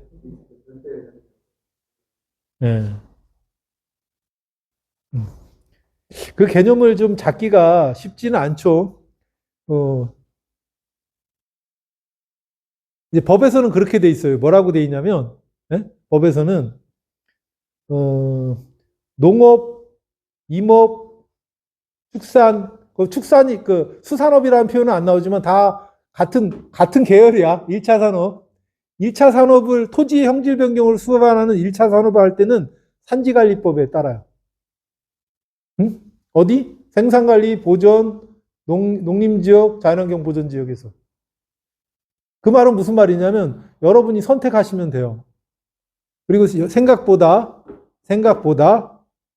많아요. 농업, 임업, 축산업, 수산업으로 개발할 수 있는 것들이. 응? 자, 우리가 대표적으로 일종 소매점 같은 경우도 이게 농업시설로 볼 수도 있어요. 농업인의 어떤 그런, 복지적인 개념으로 접근할 수도 있죠. 그죠? 그 다음에 단순히 갈 수도 있고. 그래서 이제 계획관리 지역이냐, 뭐 보존산지냐, 준보존산지냐 떠나서, 이제 아까 말한 준보존산지는, 이렇게 되는 겁니다. 이제 판례가 그렇게 얘기를 하고 있어요. 이게 개념을 여러분이 이해하셔야 되는데, 우리가 보존산지, 임업용 산지든 공인용 산지든 임야야. 임야인데, 용도 지역이 분명히 있을 거 아닙니까? 그죠? 예를 들어서 자연 녹지인데 임업용 산지 있을 수 있어요. 그런 거 보셨어요? 광주는 물론 없지. 광주는 없지만 다른 지역을 가면 자연 녹지야. 용도 지역은 자연 녹지예요. 근데 임업용 산지야. 임업용 산지는 보존 산지죠. 우리가 보존 산지라는 말은 토지 이용 계획 확인원에 안 나와. 왜? 아예 세분돼 있기 때문에 준보존 산지 또는 임업용 산지, 공인용 산지 이렇게 표현이 되지 보존 산지라는 말은 안 나와요. 물론 이제 클릭하는 건 있지. 아, 우리 집팔림이 아니라서 참 복잡해. 끝까지 가야 돼. 여기 보면 옆에 여기가 이렇게 표시하는 건 있어요. 그죠? 농림지역 클릭하면 이제 표시가 나오죠. 이렇게 보는 방법이 있는데, 자, 그럼 용도지역은 자연녹지고 공인유산지야. 어떤 법을 할까요? 국토계획법을 할까요? 산지관리법을 적용할까요? 임업용 선지는 뭘 적용하죠? 네? 우리 광주 지역 안에서 고민해 본 적이 없다고요? 옛날 그럼 이렇게 다른 걸로 바꿔서 우리 안땡땡 중개사님이 저걸 예전에 물어봤던 건데 농업 녹지 지역 자연 녹지 지역인데 아니다 생산 녹지인가 거기가 생산 녹지 지역인데 농업 진흥구역 보호구역 농업 보호구역이야. 네? 생산 녹지인데 농업 보호구역이에요. 추계음식점이 될까요? 이게 질문 맞죠? 응, 응. 자, 응? 자, 생산녹지야. 용도지역은 생산녹지야. 이게 사실은 여러분들이 궁금해한 거 아니에요? 응? 생산녹지야. 근데 또 농지법에 의한 농업보호구역이야. 추계음식점이 가능할까요? 좋아. 1번 된다. 2번 안 된다. 야, 물론 여기에서 생산녹지니까 하수처리구역 내 지역일 필요는 없어요. 아시죠? 생산녹지이기 때문에 계획관리나 생산관리에서만 하수처리구역 내 지역 따지는 거야. 네. 자, 뭐 다른 조건은 가능하다라는 조건에서 자, 1번 된다. 2번 안 된다. 왜 안 돼?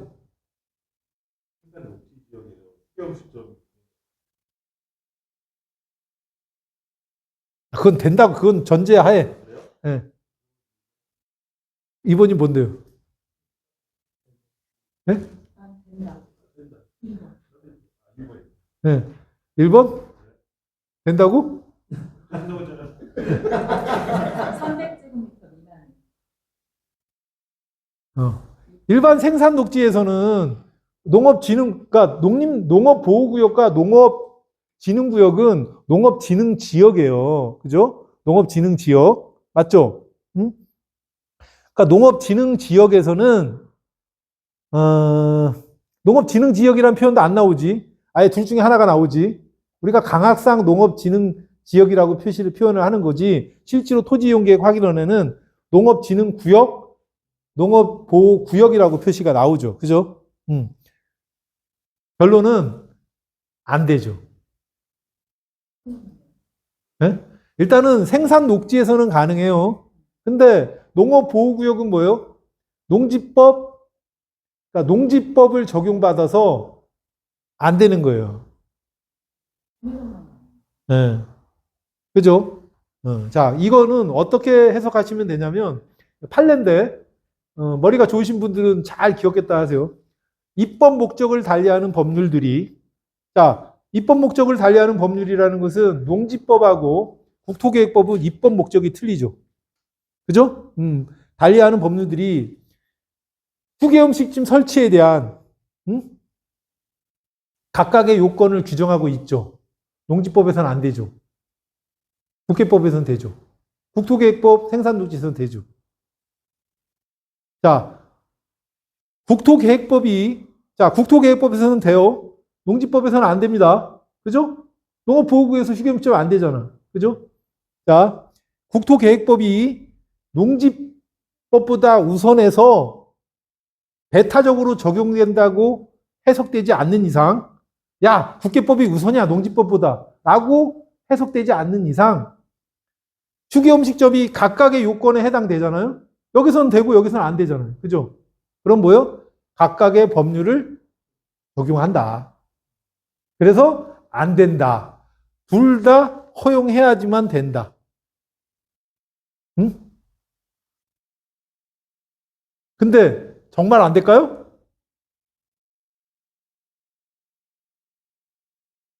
네?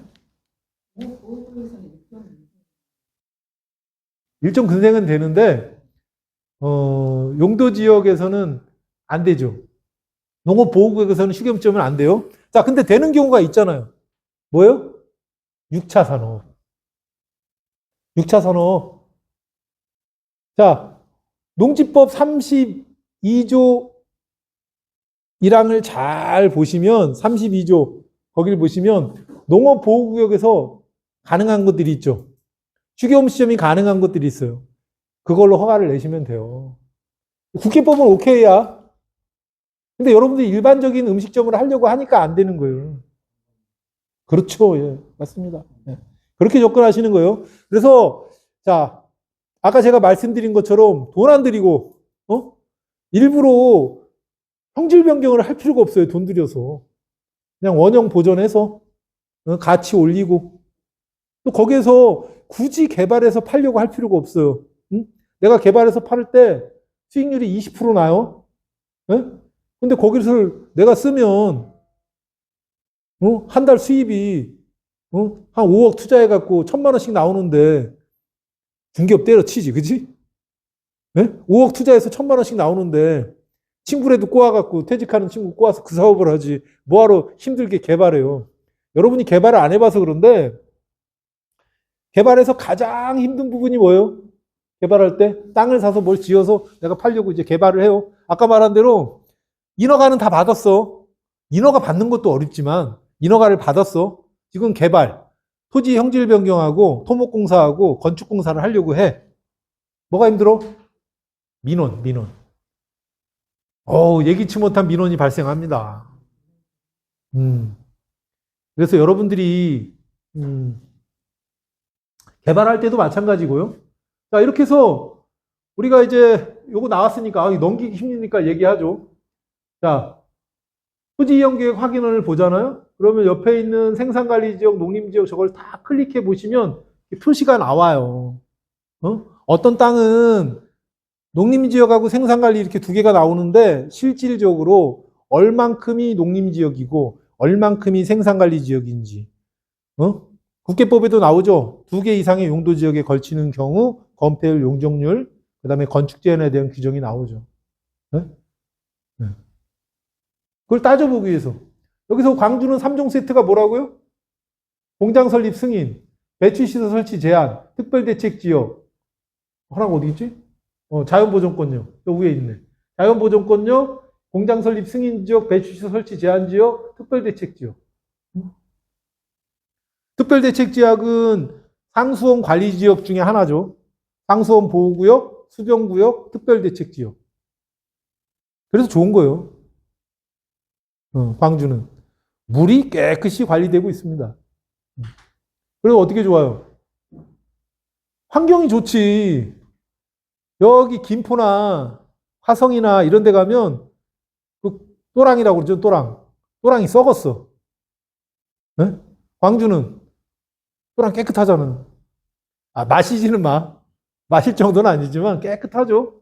왜? 전부 다 공공하수도를 깔았으니까. 그 다음에 이제 공장 설립 승인 지역은 뭐 이건 제안할 때 나중에 여러분들이 다 아는 내용이에요. 뭐 인터넷 검색에도 뭐 잘 설명을 해놨더라고요. 아시겠죠? 저 4종 세트는 꼭 보세요. 거기에 수변구역 나오면 뭐 그래서 이거는 이제 국토계획법상의 행위 제한이 아니고 국토계획법 외의 법령에 대한 그런 지역지구 구역에 대한 행위 제한을 얘기하는 거예요. 제가 지역, 지구, 구역, 권역 어떤 차이가 있죠? 지역, 지구, 구역, 권역 그냥 막 쓰는데 의미는 정확히 알고 쓰셔야 되잖아요. 뭐 아직도 그런 것들을 설명을 안 해주시는 분들이 있는 것 같은데, 자, 지역은 땅을 기준으로 하는 거예요. 땅. 토지에 대한, 어떻게 보면은 토지에 대한 뭐 제한이라고 보시면 돼요. 지구는 건축물. 우리가 경관지구가 좀 까다로워요. 네, 쓸데없이. 뭐 방화지구, 뭐 방제지구 이런 것들도 있지만 경관지구가 좀 까다로운데 비도시 지역에서 결국엔 건물에 대한 얘기야. 그 다음에 구역은 땅과 건축물, 결국엔 사람의 행위에 대한 얘기를 하는 거예요. 네? 그래서 우리 가축, 사육, 제한, 구역이라고 얘기하는 거죠. 그 다음에 권역은 그렇죠. 2개 이상의 지역을 권역이라는 표현을 써요. 그러니까 그래서 좀 헷갈린다 했을 때는 그 의미를 자세히 새겨보시면, 네? 전문가가 아니냐. 우리 두 분은 중개업을 안 하시기 때문에 제가 좀 외람되지만 저는 중개사들을 위해서 수업을 하는 거라서 중개사들은, 그러니까 전문가는 항상 정확한 용어를 쓰셔야 돼요. 네? 네. 그렇기 때문에 이제 의미를 알고 쓰시면은 이제 정확히 쓰시겠죠. 그러니까 성장 관리 계획 구역. 네? 아시겠죠? 성장관리계획구역이에요. 그럼 성장관리지역은? 성장관리지역하고 성장관리계획구역은 무슨 차이가 있어요? 그랬는데 성장관리권역하고 성장관리 구역? 이걸 막 혼란스럽게 생각하는 거예요. 성장관리권역은 수도권 정비계획법에서 말하는 세 개 권역을 얘기하는 거죠. 응? 그죠? 거기서 말하는 권역은 성장관리, 과밀억제권역, 자연보존권역, 뭐 다 2개 이상의 시군이 있잖아요. 그죠? 그러다 보니까 권역이라는 표현을 쓴 거고, 그는 뭐 지역을, 1개 이상의 지역을 얘기하니까 권역이라는 표현을 쓴 거예요. 자, 성장관리계획구역과 성장관리지역은 어떤 차이가 있을까요? 어느 게 더 클까?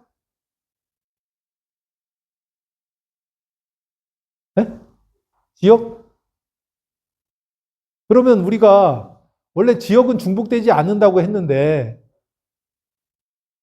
계획관리지역하고 성장관리지역이 어떤 토지개혁 보면은 이렇게 써 있어요. 아니, 내가 이거 있나? 농림지역에서 없을 것 같은데.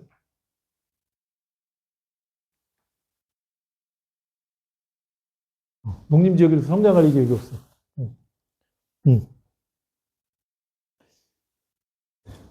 성장관리계획구역은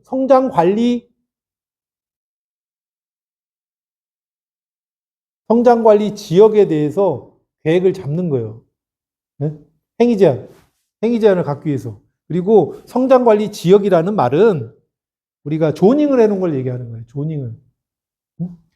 성장관리계획구역. 옛날에 성장관리 방안이라고 했거든요. 성장관리계획구역. 성장관리 있는 계획을 잡아야 되는 것을 성장관리계획구역이라고 하는 거고, 그 다음에 성장관리계획 중에 일부가 성장관리지역이 되는 거예요. 그 안에를 성장관리계획을 조닝해 놓은 거야. 그것을 의미하는 거기 때문에 우리가 용도 지역하고는 다른 개념이에요. 그래서 가로치고 써 있어요, 대부분. 이렇게. 농림지역하고, 뭐, 성장관리지역하고 또 가로. 뭐라고? 일반형. 산업형. 이런 식으로 써 있죠. 그러니까 굳이 안 써도 되는 개념이야. 성장관리지역이란 말은. 그냥 우리가, 그냥 일반형, 산업형, 뭐 주거형 이렇게만 표시되어 있어도 돼요.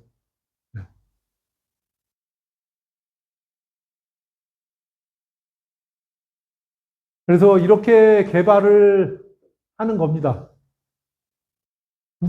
그 이후에 이제 이걸 개발하고 나머지들이 다 개발됐죠. 여기는 이제 서로 부시고 지었고, 이게 광주 기업인협회 건물이죠. 요건가? 요거다, 요거.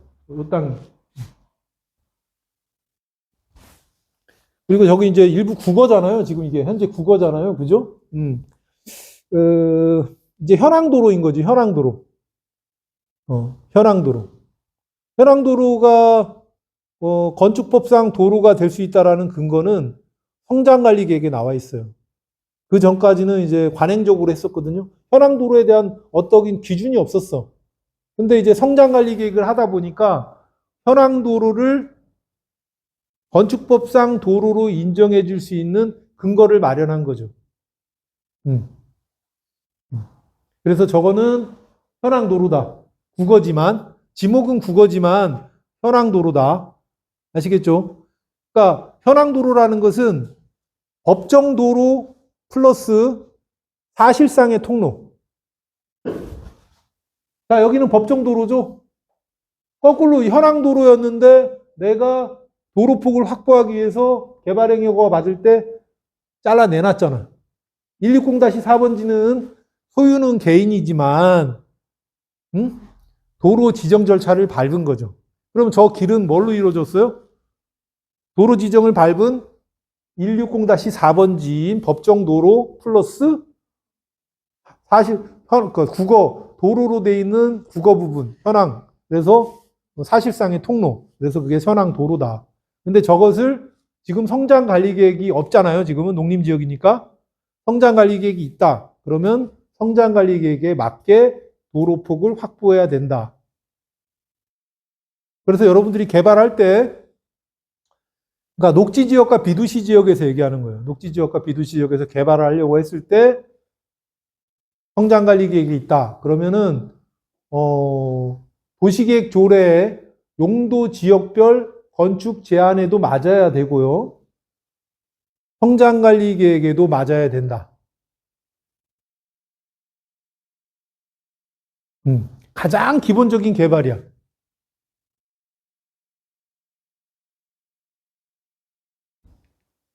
몇 가지 외중의 질문. 집에 가서 찬찬히 보시고 궁금하신 분들은 톡에다 질문 남겨놓으세요. 네. 자, 그리고 우리가 개발할 때 개별 요건인데 임상하고 경사도 표고, 뭐 표고 기준지방고 따지는 데도 있고 지자체마다 틀린데 표고를 따지거든요. 표고, 경사도, 임상.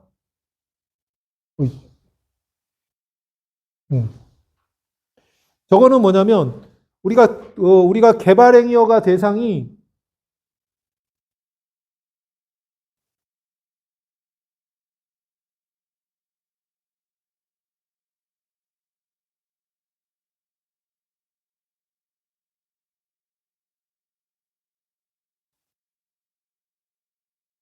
개발행위허가 대상이 건축, 공작물 설치, 그 다음에 토지 형질 변경, 그 다음에 토속 채취, 분할, 적치. 이렇게 크게 5가지를 보거든요.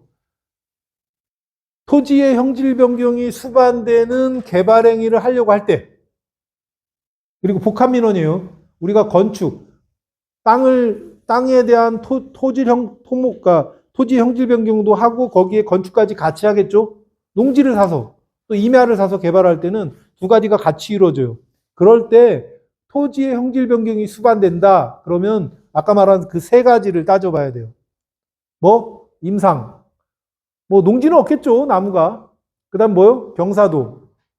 그다음에 마지막 경사도도 뭐 농지는 문제가 안 되겠죠. 농지는 기본적으로 15도 정도밖에 안 되니까 15도 미만이죠.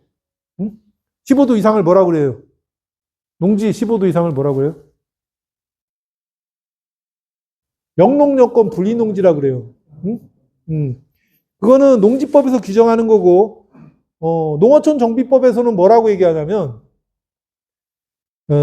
이게 사실은 그래요. 요즘 뭐 계약도 퍼포먼스도 중요하지. 근데 제 강의는 막 이런 계약을 내는 그런 강의는 아니에요. 그래서 좀 안 맞을 수 있는데 대신 중장기적으로 좀 돈이 되는 개념이죠. 네. 농어촌 정비법에서는 한계농지라고 얘기를 해요. 응? 이게 왜 돈이 되는지는 여러분들이 관심 가지시는 분들은 필요한 거 있으면 얘기하세요. 자료를 드릴 테니까. 예.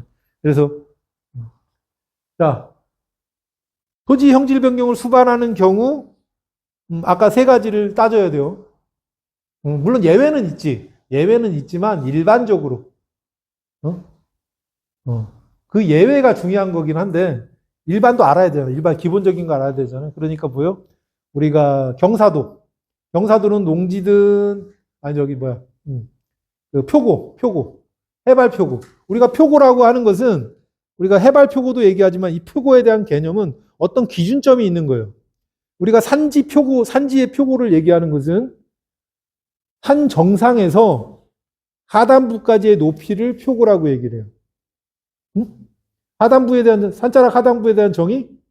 뭐 그거는 뭐 말 그대로 거기서 나오는 게 바로 이제 쉽게 설명하면 한계농지. 한계농지에서부터 산 정상부까지를 그 산의 표고라고 얘기를 하는 거예요. 우리가 해발 표고라고 얘기하는 것은 그거 따지지 않고 인천 옛날 이름 바뀌었죠? 인천은 그 전문대 거기서부터 그 해발 높이를 따져서 몇 미터 나오는 거죠. 광주가 원래는 기준지방구였다가 해발 표고로 바뀌었죠. 그죠? 그래서 각 지자체마다 제가 이제 토지 개발 뭐 다른 거에도 도로 개발에도 제가 개발행위 허가 산지에 대한 건 없구나. 네. 이제 넣어드리겠지만 거기 보시면 이제 해발 표고를 따지는 기준이 나오죠. 네. 그래서 그 해발 표고 개념이 나온 건 뭐냐면 그러니까 산이 높으면은 경관에 대한 문제도 있고요. 경관. 그리고 두 번째는 뭐냐면 야, 기반 시설도 없는데 꼭대기까지 뭘 개발하냐. 그래서 일반적으로 50%. 응? 예외는 있죠. 예외는. 해발 표고가 100m가 안 된다. 아니죠. 표고가 그 산의 표고가 100m가 안 된다 그러면 다 드러낼 수 있어요. 어디? 서해바다 같은데. 응? 그 높이가 뭐 낮은 산들이 있잖아요. 여기 내륙도 마찬가지죠. 산이 그냥 낮아. 산자락 하단부부터 정상까지 100m가 안 돼. 그러면 그냥 다 드러낼 수 있어요. 응? 아시겠죠? 이제 사실은 그런 것들을 여러분들이 찾아내야 되는 거죠. 네. 줄 거 다 주고, 낼 거 다 내고, 개발이 아니죠. 그래서 그것을, 그 외에는 뭐 따질 필요 없어요. 그리고 우리가 국계법에서 경사도는 전해준 거구나. 경사도는 빨리 들어와요. 경사도는 25도에서 시행령에서는 25도를 돼 있죠. 하지만 지자체에서 25도를 쓰는 데는 거의 없어요. 응? 강원도 외에는 여기는 뭐예요? 광주는 20도 미만. 그리고 용인은 각 구별로 좀 차이가 있죠. 서인이 17.5도요? 그다음 화성 같은 데는 좀 낮을 거예요, 아마.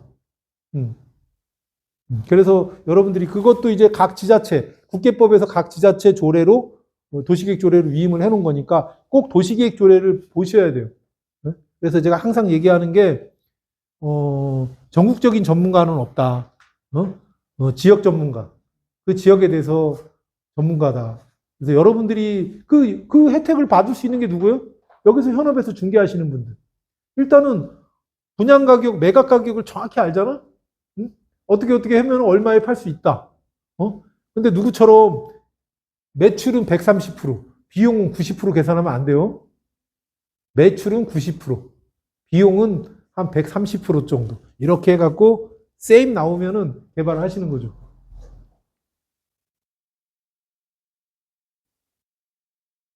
토지 분할. 이 토지 분할은 여기 무허가라는 것은 뭐 이렇게 내가 그냥 쓰기가 귀찮아서 이렇게 써놨는데 관계법령에 따라서 허가, 인가 등을 받지 않고 하는 분할을 제가 무허가라고 정의해 놓은 거예요.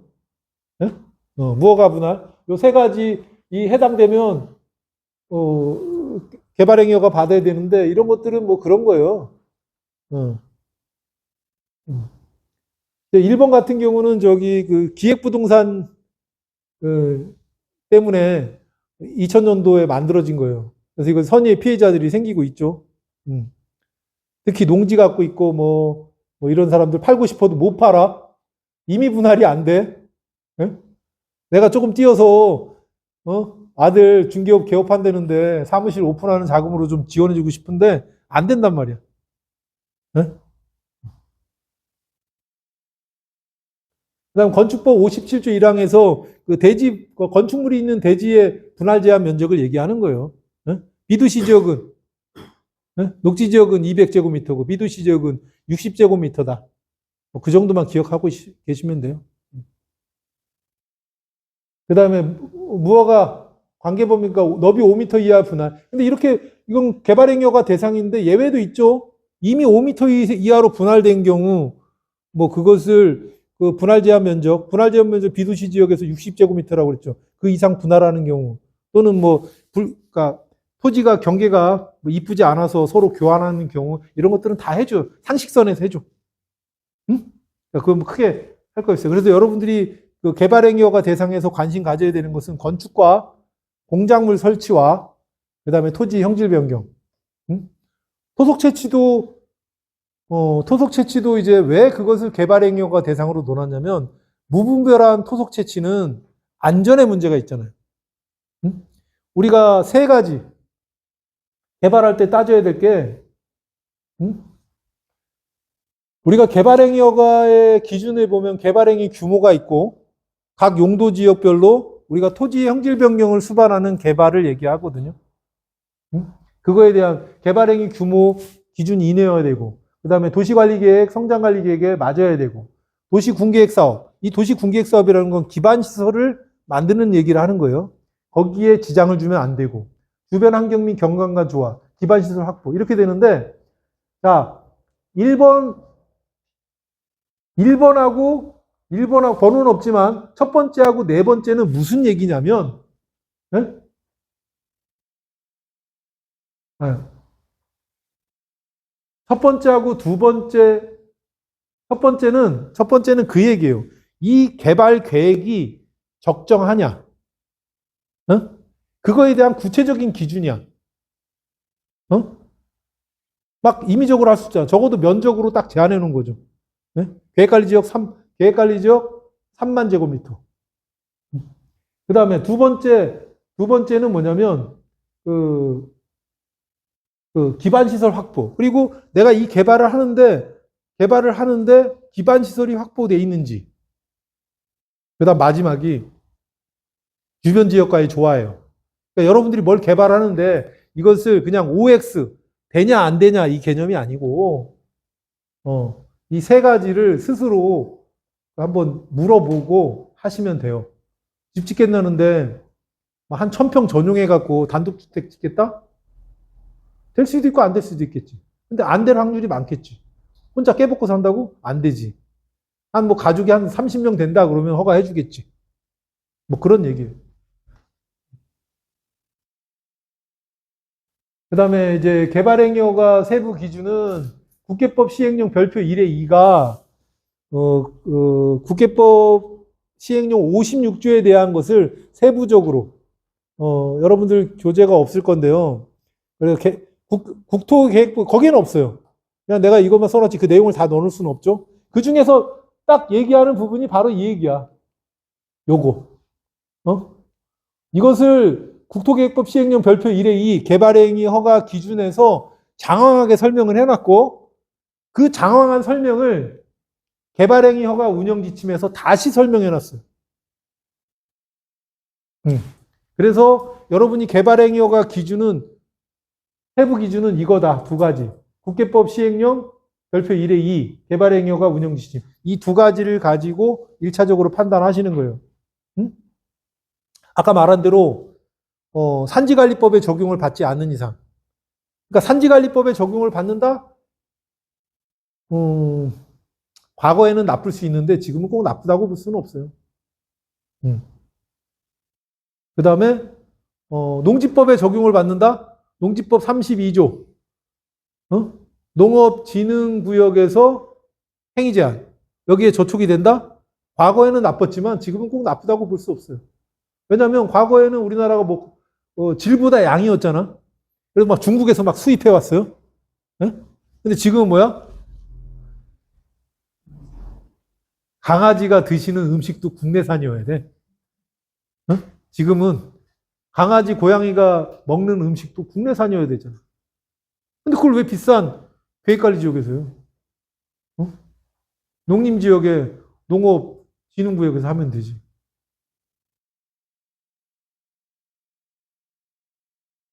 자, 그리고 개발행위허가 규모. 그러니까 개발행위허가 기준은 아까 세부적인 기준을 얘기하는데 규모에 대해서 일단 규모로 잘랐어. 야, 여러 소리 하지 말고 이 이상 개발하려면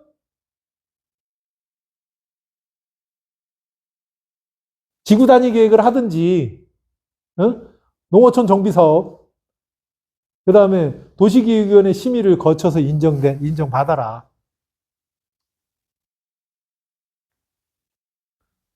됐어요? 네. 그러니까 그 이하, 아까 정한 이 미만. 주거, 상업, 자연녹지, 생산녹지는 1만 제곱미터 미만. 그 다음에, 공업지역, 보존녹지, 관리지역은, 광주는 3만, 2만, 2만, 농림지역 2만. 아시겠어요? 화성은 좀 틀려. 3만, 2만, 1만인가 그럴 거예요. 그러니까 지자체 보세요. 아시겠죠? 그리고 어차피 어차피 농림지역에서 1만이 넘어가면 경기도 승인사항이야. 네? 여러분이 마음대로 할 수 있는 게 아니에요. 아시겠죠? 자, 그리고 도시계획 심의를 받는다.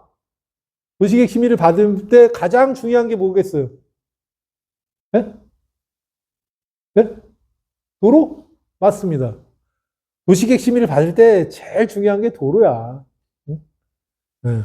큰 길가에는 이런 절대 농지. 땡큐지. 응? 뭐 민원이 있겠어요? 네? 골목으로 들어가고 주택가 있는 데서나 민원이 생기는 거지. 그 다음에 또, 그러면은 도시계획 심의위원들이 안 해줘, 잘. 새벽에 막 산지 유통시설. 제가 광주에서 산지 유통시설을 처음으로 허가를 받았을 거예요, 아마. 최근에 허가받은 거 말고, 그 이전에 농업용 창고를 산지 유통시설로 용도 변경을 했어요. 난 그것도 몰랐어, 그냥. 그 당시에 우리 소속공인중개사들이 쩔쩔 매길래, 불법인데? 농업용 창고에서 자기 농산물 보관하는 거 외에 다른 일을 한다? 임대를 준다? 다 불법이에요. 농지법 다 위반이야. 네? 그걸 합법적으로 임대를 주려면 농수산물 가공 처리 시설이나 한지 유통시설. 그나마 광주는 한지 유통시설이 허가가 쉬워요. 네? 왜 쉽냐? 왜 쉬운가 내가 생각해 봤더니 허가낸 사람이 없어갖고 그거에 대한 구체적인 제한을 안 걸었더라고. 여중과 이천은 자기 지역 농산물만 유통할 수 있어요. 네? 근데 광주는 그 제한이 없는 거야. 이거 오히려 좋지. 응? 좋잖아, 여기. 산지 유통하기. 지방에 생산하는 거 여기 와갖고 소포장, 전처리, 물을 쓸 수 있으면 전처리. 이런 것들. 다음, 뭐 더 할 수도 있는데 질문도 없으니까 그냥 마치죠. 지루한가 본데?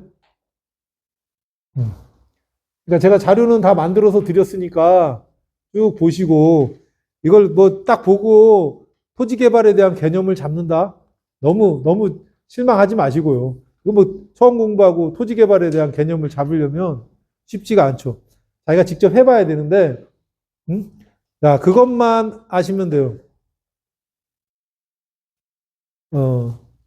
6차 산업에 관심을 좀 가지세요. 네. 그리고 더군다나 지금 구조가 이재명 대통령님이 농지 때려잡는다고 하니까 전수조사 한다고 하니까 사람들이 내놓을 거 아니에요. 그죠? 근데 그 다음 사람도 뭐 출구 전략이 없는데 활용 방안이 없잖아요. 그럼 결국에는 갈 수 있는 게 뭐예요? 문제가 안 되게? 6차 산업. 뭐 체류형 쉼터 많이 하는데 야, 체류형 쉼터는 저는 그래요. 개인적인 생각은 그 법을 잘못 만들었어. 차라리 응? 전국 어디든 10평 이하의 집은 주택 숫자에 포함 안 시킨다고 했어야지. 응? 쓸 데가 없으니까 결국에는 뭐 하니까 뭐 정화조를 만드니 안 만드니 그 시골에다 정화조를 제대로 만들겠어요? 깡통이나 하나 묻는 거지. 그럼 물은 더러워지겠지. 응? 제대로 푸기나 하겠어요? 그렇다고 뭐 체력 쉼터 하나 지으려고 돈 1,000만 원 가까이 되게 시설하지도 않을 것이고 차라리 10평 이하의 주택은 주택 숫자에 포함 안 시킨다고 했으면은 사람들 많이 가서 했겠죠. 길도 내고. 아니 법에서 정해주지 공산주의처럼. 길 내는데 얼마.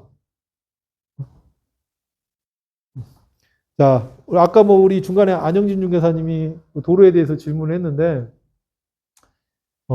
도로가 제일 어렵기 때문에 그래서 제가 도로하고 토지 개발에 대해서 할 거고 다음에는 뭐 가장 중요한 거죠. 여러분 현실적으로 하는 거니까 광주의 개발 제한이라고 볼 수도 있고 1차적으로 이제 아까 말하는 4종 세트? 5종 세트? 수변구역까지? 5종. 아, 6종이구나. 문화유산, 기본법, 매장문화재 관련된 거, 가마터, 이런 것들. 그렇게 해서, 다음 시간에는 한번, 4월 달이죠? 4월 달에는 그렇게 할게요. 용도 지역이 농림 지역. 네, 농림 지역의 일정 그대로 소매점. 네. 농림 지역. 예. 근데 농림 지역이잖아요. 음. 근데 그거를 창고로 쓰려고 하면 모든 업종의 창고가 다 입점이 가능한 거예요. 용도 지역 상관없이. 그냥 농림지역이에요? 농업보호구역이에요? 농업진흥구역이에요? 모르겠어요. 내가 아까 얘기했잖아. 이 법이, 그러니까, 입법 목적을 달리하는 두 법이 있어요. 그게 규제하는 거야. 소매점은 뭐예요? 국토계획법이지. 국토계획법이야. 근데 농지법에 의해서 허가를, 아까 농업용 창고는 뭐냐? 농업용 창고는 국토계획법도 적용을 받았지만 농림지역에서 가능한 게 그거밖에 없는 거야. 일단은 농림지역 하나만 아니고 농업진흥구역이든 보호구역이든 였을 거야, 아마요. 자, 그러니까 농업용 창고를 지었던 거지. 지금 농림지역의 농업보호구역에서 소매점 가능해요? 가능해요. 예. 그러니까 그게 용도가 뭔지, 그리고 여러분들이 할 때 건축물 대장을 항상 떼어보세요. 건물이 있으면. 예? 건축물 대장을 떼어보세요. 건축물 대장 띄면은 거기에 그 건물이 사용 승인 받을 시점에 용도 지역, 용도 지구, 구역, 그 밖에 국계법 외에 행위 제한이 명시가 돼 있어. 수변구역이면 수변구역이라고. 예? 그걸 안 보고 그냥 낙찰을 받으니까, 땅을 사니까 문제인 거예요. 그러니까 예전에 그런 거 있지. 농지법 32조 1항에 하는 거는 농수산물 가공 처리 시설이야. 근데 그걸 그냥 일반 공장인 줄 알고 받아서 일반 공장 임대가 가능합니까? 네? 농지법 32조 1항에 적용받는 거죠. 근데 되게 많아요. 농지법 32조 1항에서 해주는 게. 지금은 이제 경계가 아까 6차 산업을 얘기했잖아요. 1차 산업과 6차 산업은 뭐예요? 동전의 양면이야. 아시겠어요? 네. 우리 지금 하는 건 뭐예요? 부동산 중개는 뭐야? 네? 서비스업이잖아. 네. 그런데 뭐예요? 내가 했잖아. 1차 산업에서 6차 산업은 동전의 양면이라고. 네? 여러분들이 뭐 저는 이제 중개 사고 없이 잘하는 것도 있지만 부동산 전문가가 되기 위해서 맨날 중개해 보세요. 부자 되나. 됐어요? 그러니까 용도 지역을 보고 건축물 대장을 보고 그 다음에 또 한 가지 개발이 완료됐어 지금. 네? 개발이 완료됐죠? 토지 대장 돈 내고 뜁니까? 토지 대장하고 건축물 대장 공짜잖아, 공짜. 여러분들 행복한 줄 알아야 돼요. 내가 중개 처음 입문했을 때는 그거 시청하고 군청 가서 이렇게 기다려야 돼. 딱 빨간색, 파란색 기억나죠? 안영주사 그 시절 아닌가? 파란색이 토지 이용 계획 확인원. 빨간색이 건축물 대장인가? 빨간색, 파란색, 노란색. 그 다음에 그렇게 있었어요. 그걸 딱 하면은 정확히 뭐라고 하냐면 2시간 있다 오세요. 이거 접수해놓고 2시간 있다 놀다 와야 돼. 지금 막 검색하면 나오잖아요. 자, 그리고, 그 얘기 하는데. 개발을 딱 했죠? 그럼 토지대장 보면 이 땅에 태생이 어딘지를 알 수 있어. 농지에서 왔는지, 임야에서 왔는지.